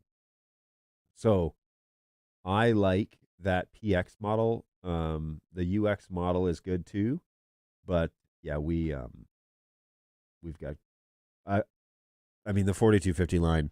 Even if you can only get into the SFP range, then when you're buying something, bigger, higher up down the road, then you can do the SFP plus, and then you can go 1 gig into those into this switch that you're buying. Hey, what's going on, Phil? Hey, I've got an old GS108PP Netgear unit, fine for 2 cameras. Wouldn't use it for anything more. I'm now loaded with the GSM, 4214 UX and the PX. Yeah, you're loaded to the gills. The 108. If I had my way, I wouldn't use the 108 for NDI. If I had my choice, if I had nothing else, okay, maybe I'd risk it. I'd risk the biscuit, but 305 maybe. I'm a little more comfortable with 305. The 108 though, I'm not really happy with. And that's a fairly older switch too, if I'm mistaken. It'll be replacing the Edge Switch 8. I had somebody that reached out to us the other day about the Edge Switch. I think it was yesterday we were talking about this. And they were like, tell us how to configure this Edge Switch 8. And I was like, can we not? And part of it is they're integrating into I think it's a greater ubiquity church network. And so they're kind of wanting the same flavor. But yeah, I am not a huge fan of the Edge line. Again, it's great for data. It's just not great for real-time video. I thought that vMix was using proxy and not non-program inputs. Not true. vMix pulls the full value. You can tell it to pull the proxies, but when you do that and then you switch to that source, it is the proxy. So a great example of that, actually, my overhead camera, my P100, is the proxy signal. And it's not the end of the world, but it's not the sharpest shot either. So this might switch off of this shot, by the way, where are we here? So right click, and if I change this from low bandwidth to high, yoink, there. It switched here. So this is now the high bandwidth version. Okay. And you can see the writing on the Netgear is like pretty crisp, and the P100 is nice and light. But then when you switch it to low bandwidth on here, it is now low bandwidth, and that's what's showing live is the low bandwidth throughput. So it is full or proxy, and that's what gets outputted, which is unfortunate because it should do proxy, but it doesn't. And I'm pretty sure they want to do that. They just haven't figured that out or gotten around to it. But it is full value. Are we watching for the red bar next to the video meters? So I can't figure out what that is, because like if on Studio Monitor, I'm assuming, I can't figure out, like the video is nice and smooth. I don't see any drop frames, but then it's showing like way down, and I haven't watched any tutorials or anything like that about how to get it to work. But yeah, it's a little confusing. It's a bit like the old days when you'd spend thousands of dollars on a video camera and then buy a $100 tripod to put it on. I have found out that there is great value in high-valued tripods, and getting the $20 Amazon tripod is not the greatest idea for your $800 DSLR. Yep. Something a little nicer, heavier. So I got looking into like Manfrotto stuff, and they sell like even just the head of it, and that could be several hundreds of dollars. And I was like, oh, this is way more than just a tripod. Way more. Hey, Mike. Yeah, I see that your name didn't come through on Facebook, but then you said it on LinkedIn. How are you doing? Hopefully that answer was, I know it probably wasn't satisfactory, but it is the truth. My small switch experience made me very hesitant to use any switch without a built-in supply, no brick. Yeah, I mean, it's one more thing to trip over, first of all. Hey, Tony, how are you? Long time no hear. Hey, John. I'm doing well, thank you. Yes, I have a 4250, the 26G4F, and Netgear support is second to none. Oh, I'd like to think BirdDog's up there with it, but yes, Netgear is super responsive. I mean, maybe it's because it was an at birddog.tv address that they were so responsive, but I'm pretty sure they're like that for everybody. I'm not special. I know. So, yeah, we highly recommend using the 4250 line. Hey, Happy New Year. I made a painting for you from Sanaya. Oh, hey, Sanaya. Wow. That's awfully generous. Thank you. Appreciate that. Thank you for the painting. I'll have to figure out how to get that to have a look. Battery powered PoE++ switches with 4 ports and 1 SFP plus would be awesome for sports broadcasting. Battery powered. I mean, this thing's 130 watts, so I don't know how long your battery backup would work. But you're thinking maybe internal battery? Would be a good idea. John is or was here, and so maybe he's writing things down. I don't know. I'm working with Derek later today from Netgear to set up my switch for the field. Right on. We can also give you pointers here if Netgear isn't around. Yeah, I thought vMix also used proxies for nuts. Oh, hey, what's going on? You're a multi-viewer as well.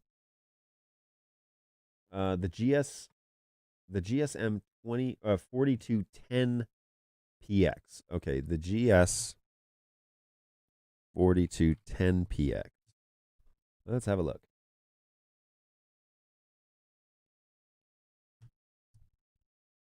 Netgear. I don't see the GS. Is it 4212, you mean? Yoink. Let's copy this. Yoink and yoink. The GS Netgear. Got to be the 4212, right? Oh, 4210. Here we go. Oh, the 10-port desktop model. SFP Plus. See, this is the one I want to get my hands on. I love me some 10 gig backbone.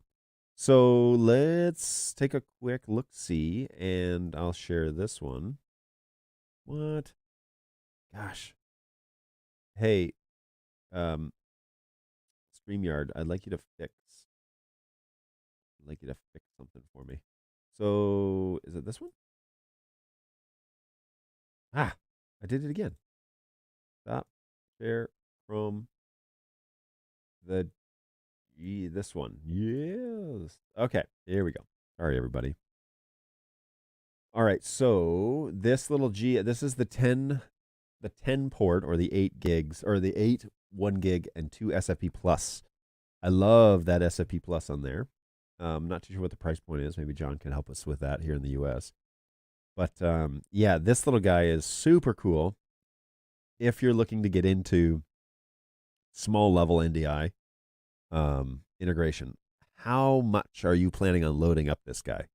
Because I don't know what the performance level of it is. And remember, there is a limitation on hardware when it comes to like actual packets processed without the use of packet buffers. And it's the same brain as the rest of the 4250 line, so all good there. I don't know if there's a difference between like this one and this one, which is the one that I use around this office, which is the GSM 4212P. That one is pretty common in my office. I have used this UX one before. It's pretty great and preferred. And then I've used the backbone, this fiber 4216F. That thing is a beast. I've also used the 48 porter, and although it's impressive, I haven't necessarily I didn't load it up. I was more interested in spreading the workload around and then running everything in NDI5.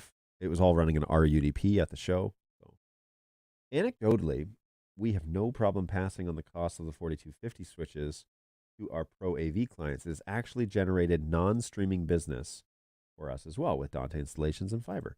Right? I mean, there's a level of certainty and guarantee there that's really comforting when it comes to, look, invest in something that's really going to work, and we're not going to have to talk about, well, we kind of scrimped out on the Netgear or on the network side of things, and so just shoot straight with the customer. Look, we're going to deliver reliability. If we invest in a decent switch, it's going to run you $1,000. I think that's fair. I think customers will hear that and think, we really want this to work right, though. We don't want to have to repay for it later and get frustrated in the process. vMix Pull is full NDI streams if you don't manually change it. I would agree. Hey, not as I've seen, although I think you can manually set the input to low-res preview, I think, not default. I've requested a shortcut in vMix to toggle proxy stream, but it hasn't happened yet. It should be automatic on transition. I wonder if it can be a trigger. It's either on or off for me. I haven't figured out how the preview to be proxy and the actual stream to be program. I don't think that function is there yet. I think it's all program. When it pulls in the little thumbnail, that's a program. That's a full value, not preview, from what I can tell from my CPU, from my usage on my network. It clearly looks like that's the case. 220 watts through a barrel connector? Eek. Yeah, about $900, says MTash. You need the full NDI stream for every source you want to ISO record and do instant replay, so you can't always switch to proxy automatically. What is this? 56 gigabit? Oh, this is from before? Hey, same for TriCaster. NewTek figured it out. If this is that, then full stream. If not, then low stream. Yeah, and that's the nice thing about TriCaster is you can scale to hundreds of sources over NDI, and it not really like if you're at that level, your network should probably also be somewhat pretty good. So that's never really, not to say that NewTek doesn't have to have that networking conversation. I know the guy who used to stand before the major corporations for Netgear or for NewTek and have those conversations. And he could go down to the level of to the silicone level of data actually passing through the capacitors. And so if the IT guys wanted to get in with it, he could, but he could explain it really well. So he had no issue being like, look, don't cheap out on the network. Maybe that should be the title of this show. Don't cheap out on the network. Full stop. Excellent. Small 1 to 2 camera shoot with laptop running Wirecast and laptop running graphic. Okay. Well, yeah, that little that desktop should be great. I think it'll work great for you if that's the case. I made it to the end of the chat. Unbelievable. Man, I've been trying to catch up with you guys for a long time. All right, so we had started a couple of things. These guys are probably long gone. Start a couple of conversations that we had earlier from Joseph. I, too, would like to know if there are best switches for NDI. We flat out say we use the 4250 line, and we trust that NDI 5 profile that they have on there to do BirdDog NDI correctly. All right, so it doesn't mean that if you buy a 10-port or a 12-port, I guess they don't have 10 ports, but if you buy an 8-port or a 12-port or a 16 or 24, you should load them all up with NDI sources. That's not what that's saying. But what I am saying is they are capable of handling NDI packets, and you should seriously consider them first before going other realms. What about Unify switches? That's also a piece here. I've said this in the past, and I'll tell you why I feel this way. I don't trust the latest Unify switches, and the reason why is because they moved to an iOS processing function, which is basically passing the data through a computer interface, through an operating system to manage the packets. And it's slow. It's really slow. And it relies heavily on the packet buffers, especially when you start loading it up. So all of those switches out there that have the little LCD screen on them with Unify, those are all Gen 2s. Steer clear. Now, if you can find Gen 1s, those were hardware-based processes, and they be a lot better. And so I actually have Gen 1s here in the office, and although they're not as user-friendly as the Gen 2s, they are actually better when processing data, and I trust them to do some NDI. So we have a few ports on our network that are functioning directly on those Unify switches, and they work fine. Whether I would run a production on it, probably not. Now, full disclosure, I do run a production on a 5-port 150-watt Unify Gen 1 switch every weekend. It's not great. It's fine, but it's not great. It's not a 4250. It's not great. It does the job, but that's about all I can say. It's easy to update the firmware. It's easy to find out IP addresses. It's easy to use, but it's not great. And so if you have a choice, if you're building and designing an NDI network and you're in the $500 realm for Unify switches, you should just try really hard to get to the $600 realm, because then you're talking 4250 entry level, and those ones are for AV IP. And we can get into network design and a bunch of stuff like that, but right out of the gates, NDI, the company, and Netgear are working hand in hand to make these switches work correctly for NDI, and no one else is doing that. And so I don't get paid to promote Netgear. I really probably should, but I don't get paid to promote their stuff. But we use them all the time here, and we recommend those all the time. And I cannot tell you, Senseless will back me up on this, how many times we have customers that come back to us and say, I got rid of that unmanaged switch, Angus. I got rid of that unmanaged switch, and I went to a 4250, and now those problems are in my past. The drop frames, the lack of broadcast packets working, a whole bunch of stuff. There's a whole bunch of stuff that goes wrong with unmanaged that we don't even have time to get into, but there's a plethora of things that you should, your word today is plethora, that you should avoid, that you could avoid by just going with a 4250. Now, acquiring $100 in a budget sometimes is not an easy feat, and so I totally understand that. The Unified Gen 1s will get you by for a while, but I am already at the place where I need to get them to buy something else, because that switch is maxed out. We've got 2 cameras and a mini that are on that switch, and then a Mac that runs the service. And there's NDI that's coming across from a secondary Pro Presenter Mac, and we're running OBS OBS Studio, and we're maxed out. It sucks, but we're maxed out. So Unify switch, meh. If you have a choice, maybe not. Definitely not Gen 2s. Steer clear. Now, my friend from Sweden, he runs Unify, and he says I think he's running Gen 2s, and he says things are pretty stable. He's fine. I don't care for it, but you're gonna find people that do, and my recommendation is asking those people exactly how do you set this up, because that would be helpful. What makes your last question here? What makes the switch better? Well, like I stated before, NDI is actually working with Netgear to make this switch specifically capable of handling NDI. That's great, and there are some pretty complicated discussions that are happening between the developers at Netgear and NDI.TV to make those things compliant. Nobody else is having those conversations with NDI, no other switch company. So as far as I'm concerned, Netgear is already out ahead. And when you pay, $600 or $700 or $1,000 for a Netgear switch, you get the benefits of those conversations that they're having with NDI, whereas other companies are not. And so when I say, like the GS305EPP, or TP, that is a data switch.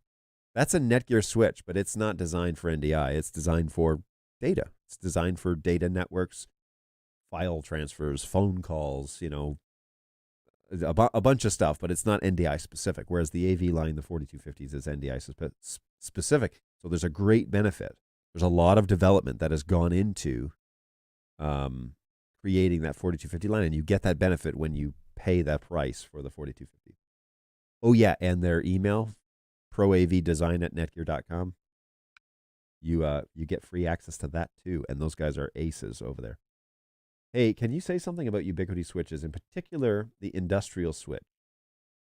So I believe, is this the are you talking about the edge switches here? I'm pretty sure that's what you mean. Let me just look it up here.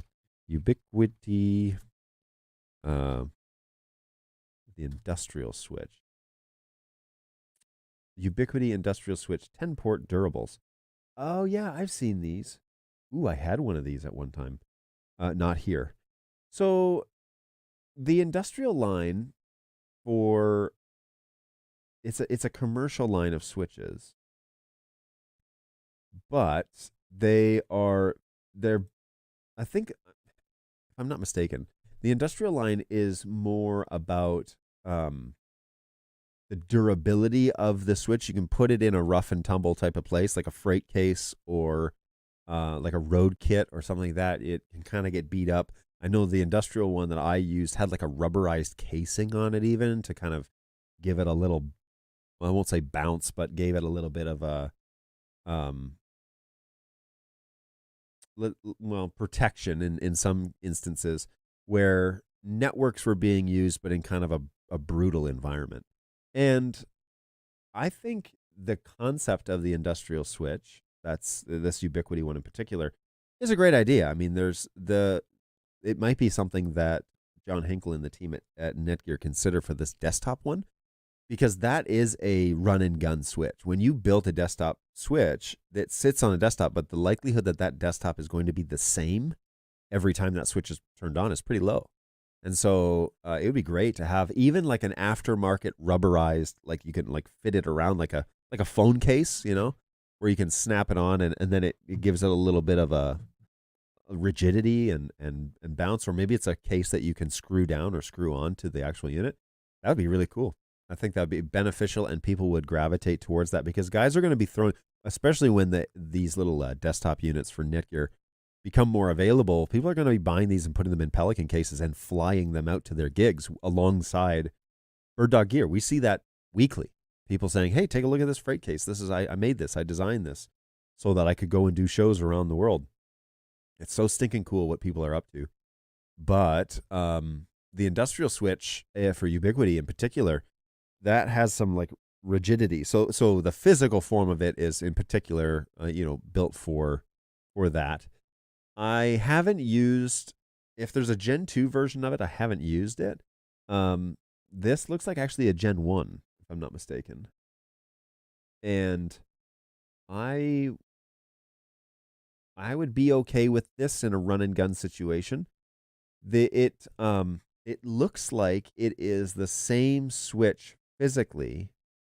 Ooh, I didn't have the industrial switch. I had the tough switch, which is in the same vein, by the way. But I had a PoE tough switch, which was a managed desktop switch, and it was running some Ubiquiti cameras. Actually, we had a whole Ubiquiti. We had a Ubiquiti,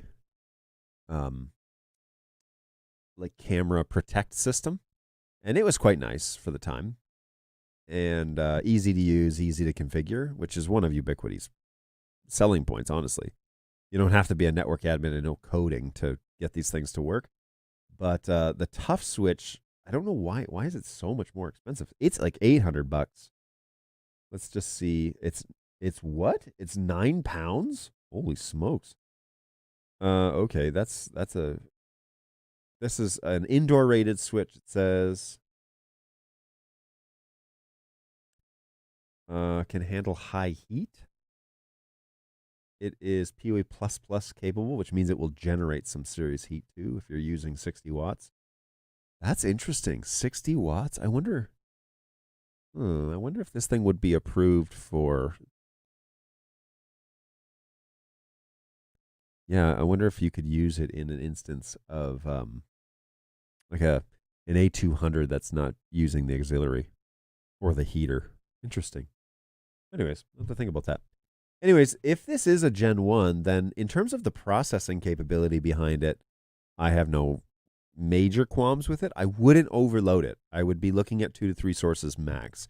I use a Ubiquiti Gen 1, and I'm maxing out at 3 sources. And I wouldn't push it any further, to be honest with you. It's not a problem with the devices. It's not a problem with the computer. It's a limitation of the switch. So if I have to say something, that is what I will say. All right, let's jump back to the chat real quick. We got 4 here. I've also had a really bad experience getting these Unify OS managed switches to play nice with more than 2 NDI sources.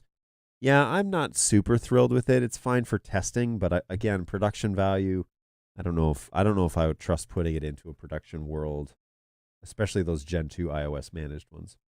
We should all get a stipend from Netgear at this point.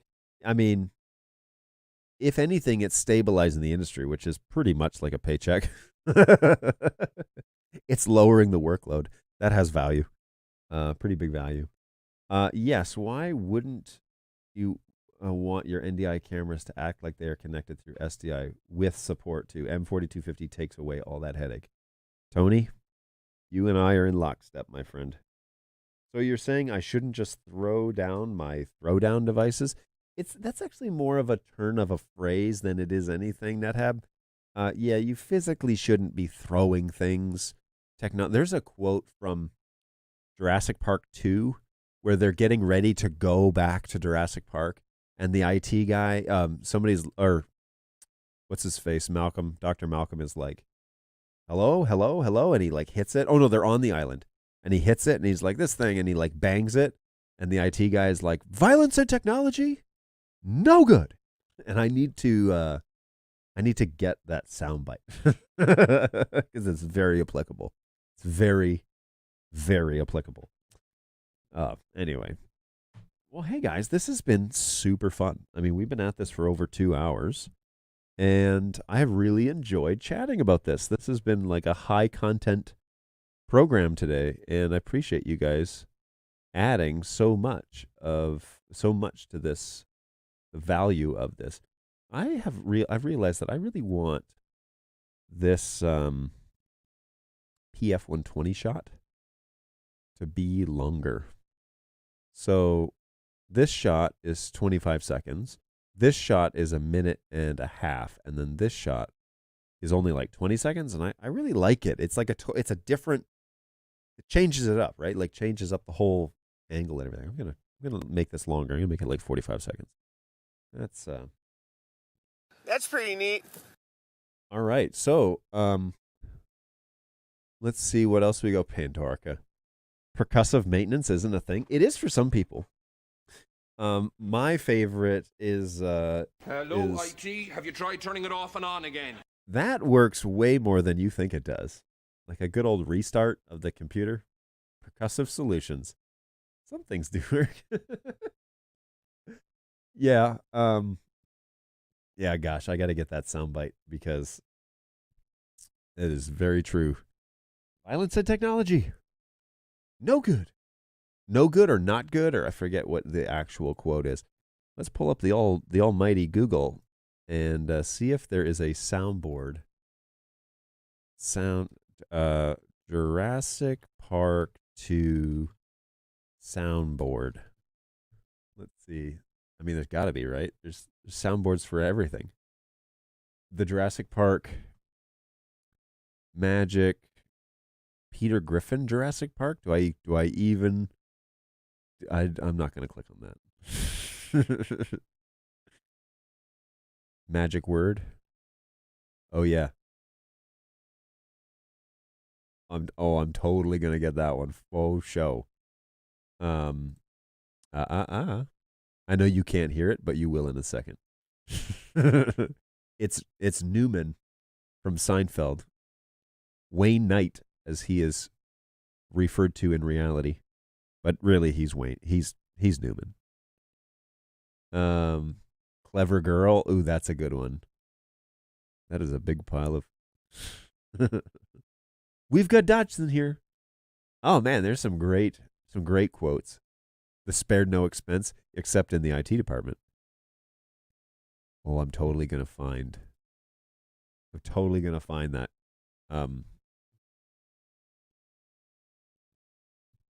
Soundbite. It's got to be here. Must include the word violence.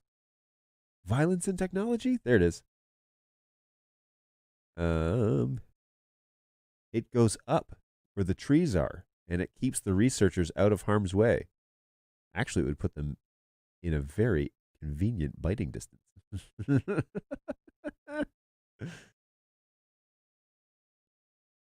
Oh, where is it? It's here. It said it was.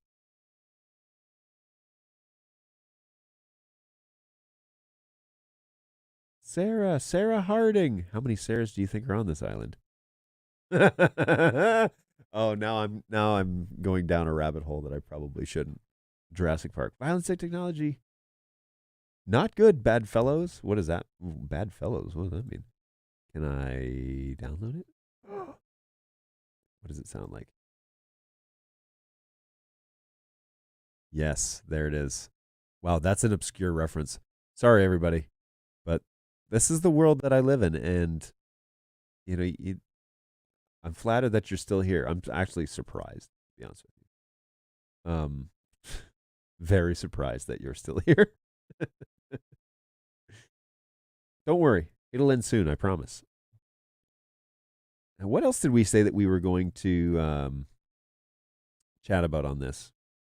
Because we definitely need to make sure that we cover. Definitely need to make sure that we cover everything that we promised we would talk about today. So the 305, not surprisingly, if I am to give my final verdict, the 305, not surprisingly, is one of those things that I guess you could use, but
okay.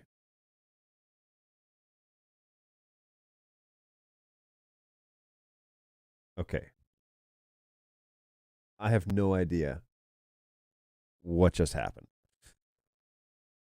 So Chrome on my Mac totally quit and dumped everything.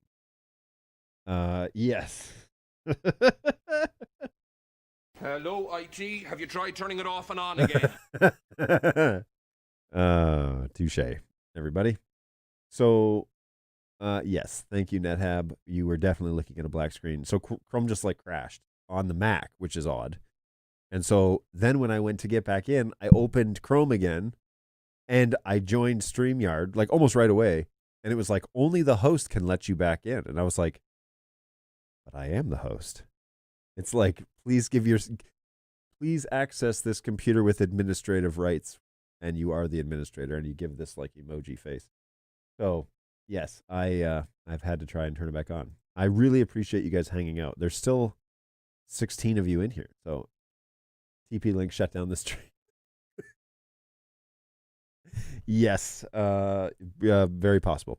Oh, hey, I meant to do this right away, and I never did. There were some snacks that came in from an Australian like care package that Balu maybe got or somebody, and they've been sitting in my office. Now, these are not the spicy snacks that I promised Pandorica I would try, and I feel really bad, but I forgot them at home given the situation with my daughter being ill. So let's do a little snacks on stream real quick. John's just making up stuff to start drama. Look, I don't know. Look at him. Wish me luck, folks. It's my first Vegemite experience.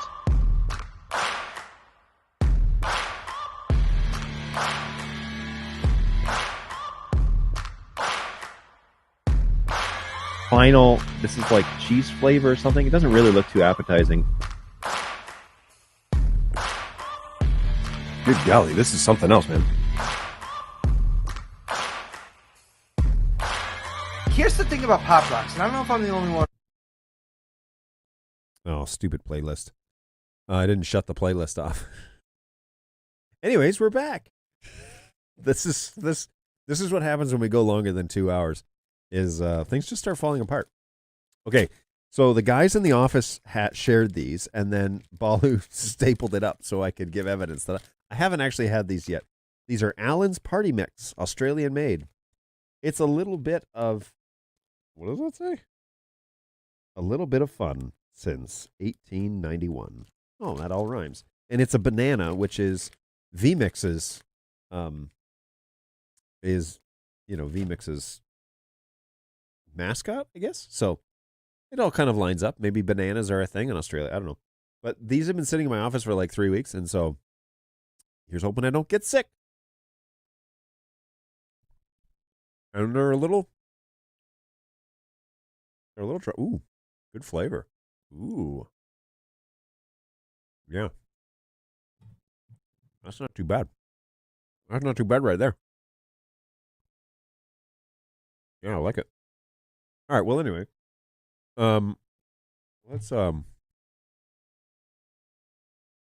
Let's make sure that we've covered everything. Now Brian has done me a solid and asked a great question.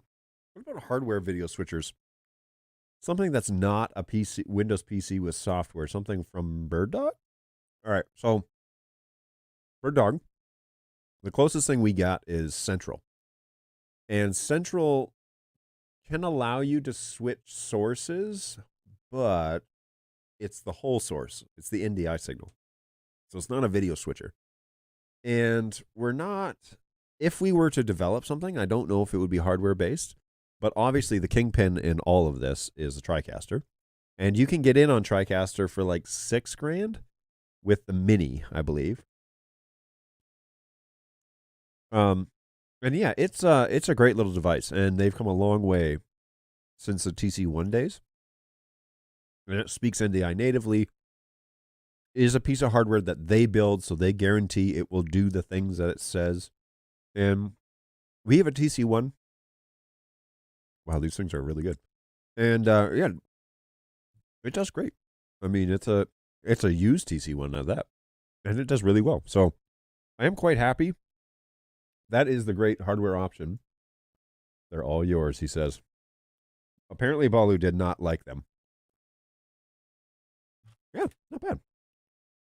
Now I've had one, so let's all hold the phone, but we will see. This the second one does not look. This looks more like a pimple, so let's hope it's not that. All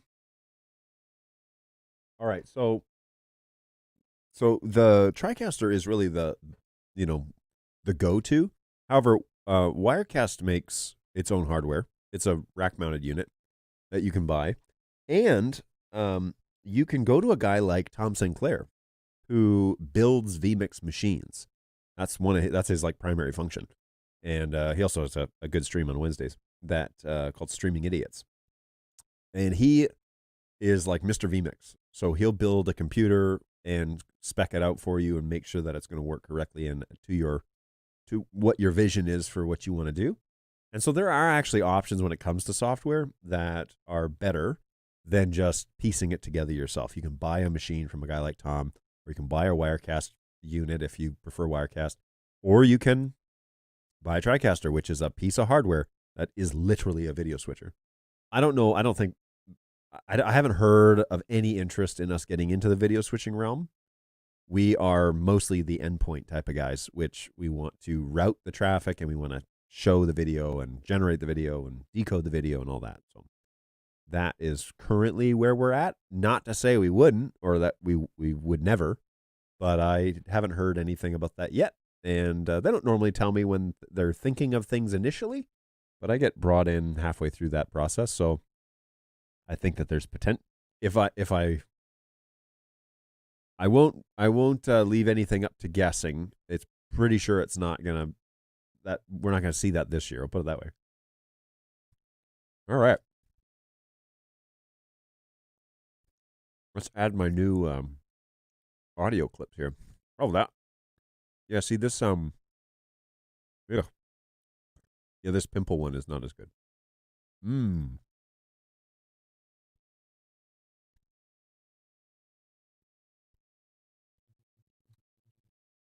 All right. I've got my new one here.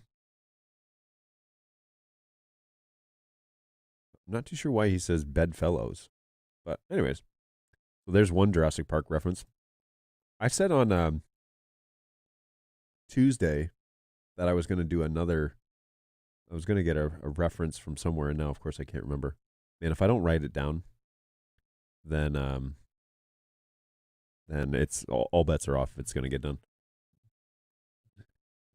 And this one, everyone loves. Oh, whoops. This one. I'm going to use that lots. I'm going to be honest right now. That one's definitely going to get used. Okay, so we're 1 for 2 on these Allen candies. This red one that looks like a frog.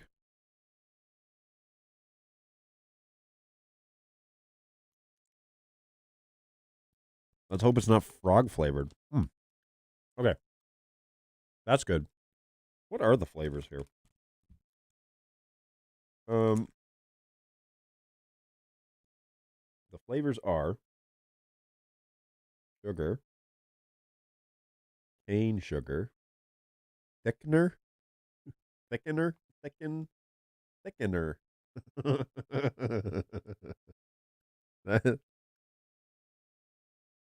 I don't think any of us need that ever. Right? Is that an ingredient? Maybe for like gravy, but I feel weird about ingesting an ingredient that literally says thickener. Several types of sugar. Potential for wheat. Gelatin. Food acids. More syrup. Flavors. Colors. It doesn't actually say what flavors. Is it a thing in Australia to like make you guess? Okay, so the red one is probably strawberry. Wonder if this is strawberry.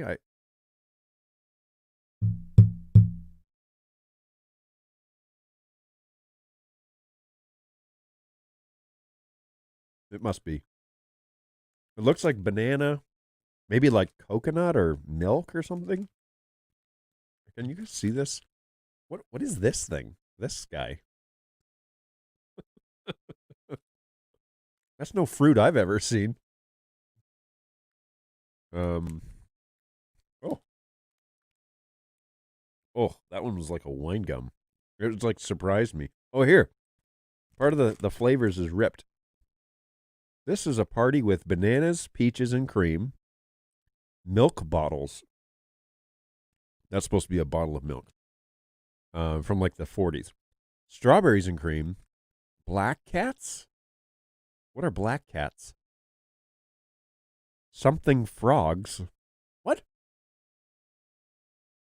Jelly babies and snakes.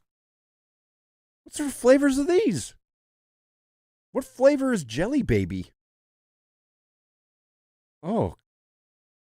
Oh no. You know what snacks kids love? Jelly babies. And snakes. Snake flavored. Nothing says Australian like some snake flavored candy. Yum. I see why Balu chose not to eat the rest of this bag. Like they're not waiting out in the lobby for me to come out with the leftovers, that's for sure. Thickener. I don't think any of us ever need that ever. Needs to be the next.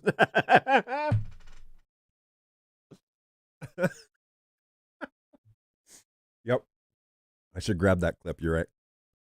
The next. Yeah, I'm about due for another Snacks on the Stream intro. Although, me in Australia eating Vegemite was probably. That makes that whole intro. It was me at 1:30 in the morning eating Vegemite. Oh, man. And I showed it to the Australian office the next day, and I was like, look, this is what I did last night. And they, like, watched me do it, and all of them were like, oh, no. And I was like, what? I was like, you told me to go and get bread. You told me to just put it on the bread and eat it that way. Like, that was the instruction on how to do this. And I was like, I dug in there because I didn't want these clowns to come back the next day and be like, oh, you did it wrong. And so then I show it to them in the conference room. There's like 20 of us in there. And I was like, yeah, this was the show last night. We're eating lunch.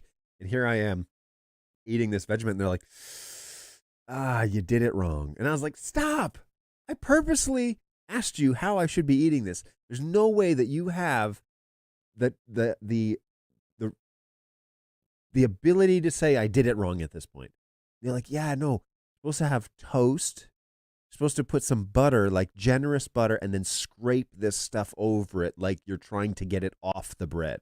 And I was like, I went into that junk. I was like, I'm not going in tomorrow and then being like, you didn't put enough on there. Like, that's not a good enough taste test. I didn't want that. So I went the opposite direction and come to find out that's what you don't do.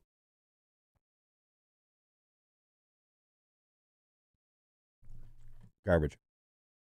I couldn't believe it. I couldn't win. I had it with toast. It was still terrible.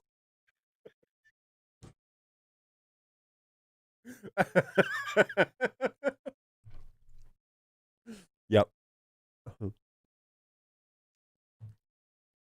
It's not for the American taste buds. We'll put it that way. That's a long show today. What are you saying, Go Web? Hey, John, get off the air so I can go to bed. That's what he's saying. I can read between the lines. Matter of fact, I'm enjoying these. Ooh, here's a bottle of milk. What does milk taste like in candy, I wonder? Things that I never thought I would say. Candy milk. This? Okay. That's not what milk tastes like to me. However, it's not as bad as the other. Oh, here's another bottle of milk. Let's overload the taste buds. Ooh, and another. It's like that Mr. Bean episode where he's sitting about to take a test, and the guy next to him like takes a pen out and he like puts it on the table. And Mr. Bean like takes the pen out and he puts it there. And then the guy next to him he goes and he takes like another and puts a pencil up.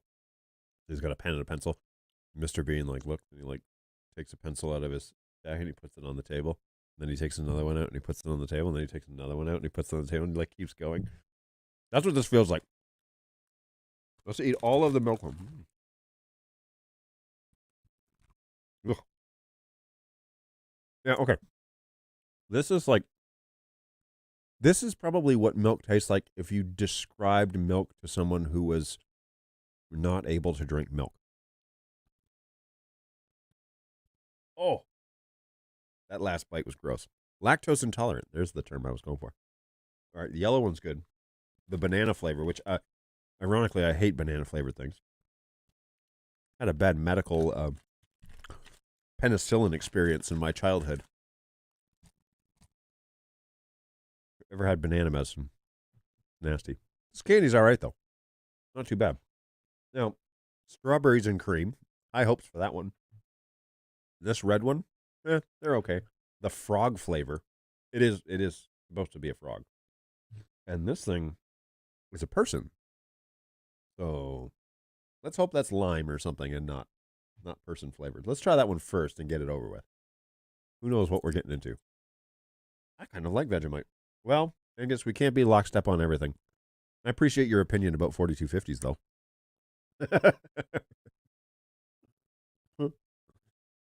All right. Oh. Nope. Nope. This one's not lime. This one is like lawn fertilizer. That's what that tastes like. All right. The frog one wasn't terrible, so we'll give that one a go next.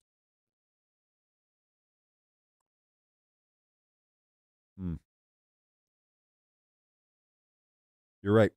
Balu. Still not. This isn't a candy that I like I'm going to go to the gas station and like on a road trip in Australia and be like, ooh. Allen's. Oh, I get it. This says a little bit of a little bit of fun since 1891. Not every candy is fun. Okay? Only a little bit of this bag is going to be enjoyable. The rest of it, you're going to regret. All right, final candy. Strawberries and cream. High hopes. So far. Yeah. No. I'm happy that's empty. Because at first the banana worm or snake that I ate was all right. But oof. Nothing a little coffee can't fix.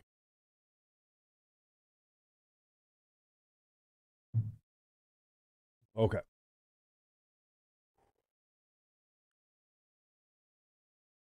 All right. Well, I am all done.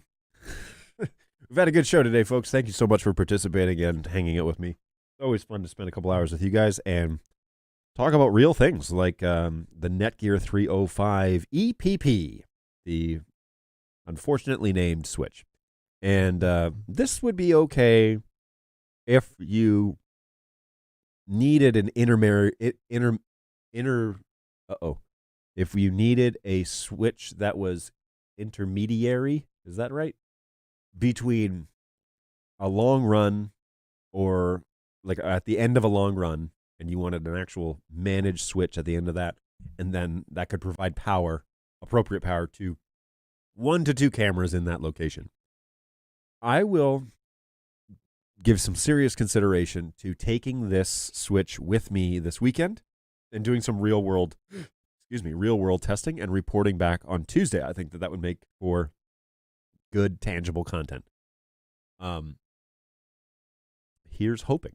So let me see what I can come up with. The real issue is running the cable from the booth to the front of the stage, because we don't have Ethernet ports, I don't think, that are available. So I'd have to run an actual, I probably have to crimp my own cable and tape it down and everything, which is fine. It's doable.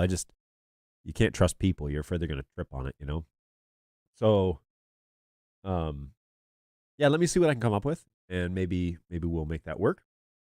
But in the meantime, take care of yourselves, and those of you that are around you. Not a lot of that going on these days, so maybe we can make a difference doing that. But yes, take care of yourselves, take care of each other.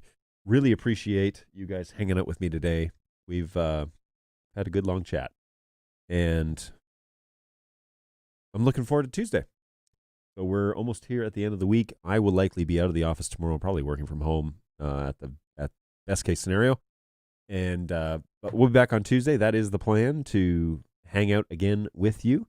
And in the meantime, if you have any questions or anything that BirdDog needs to check out, please hit us up at help@birddog.tv.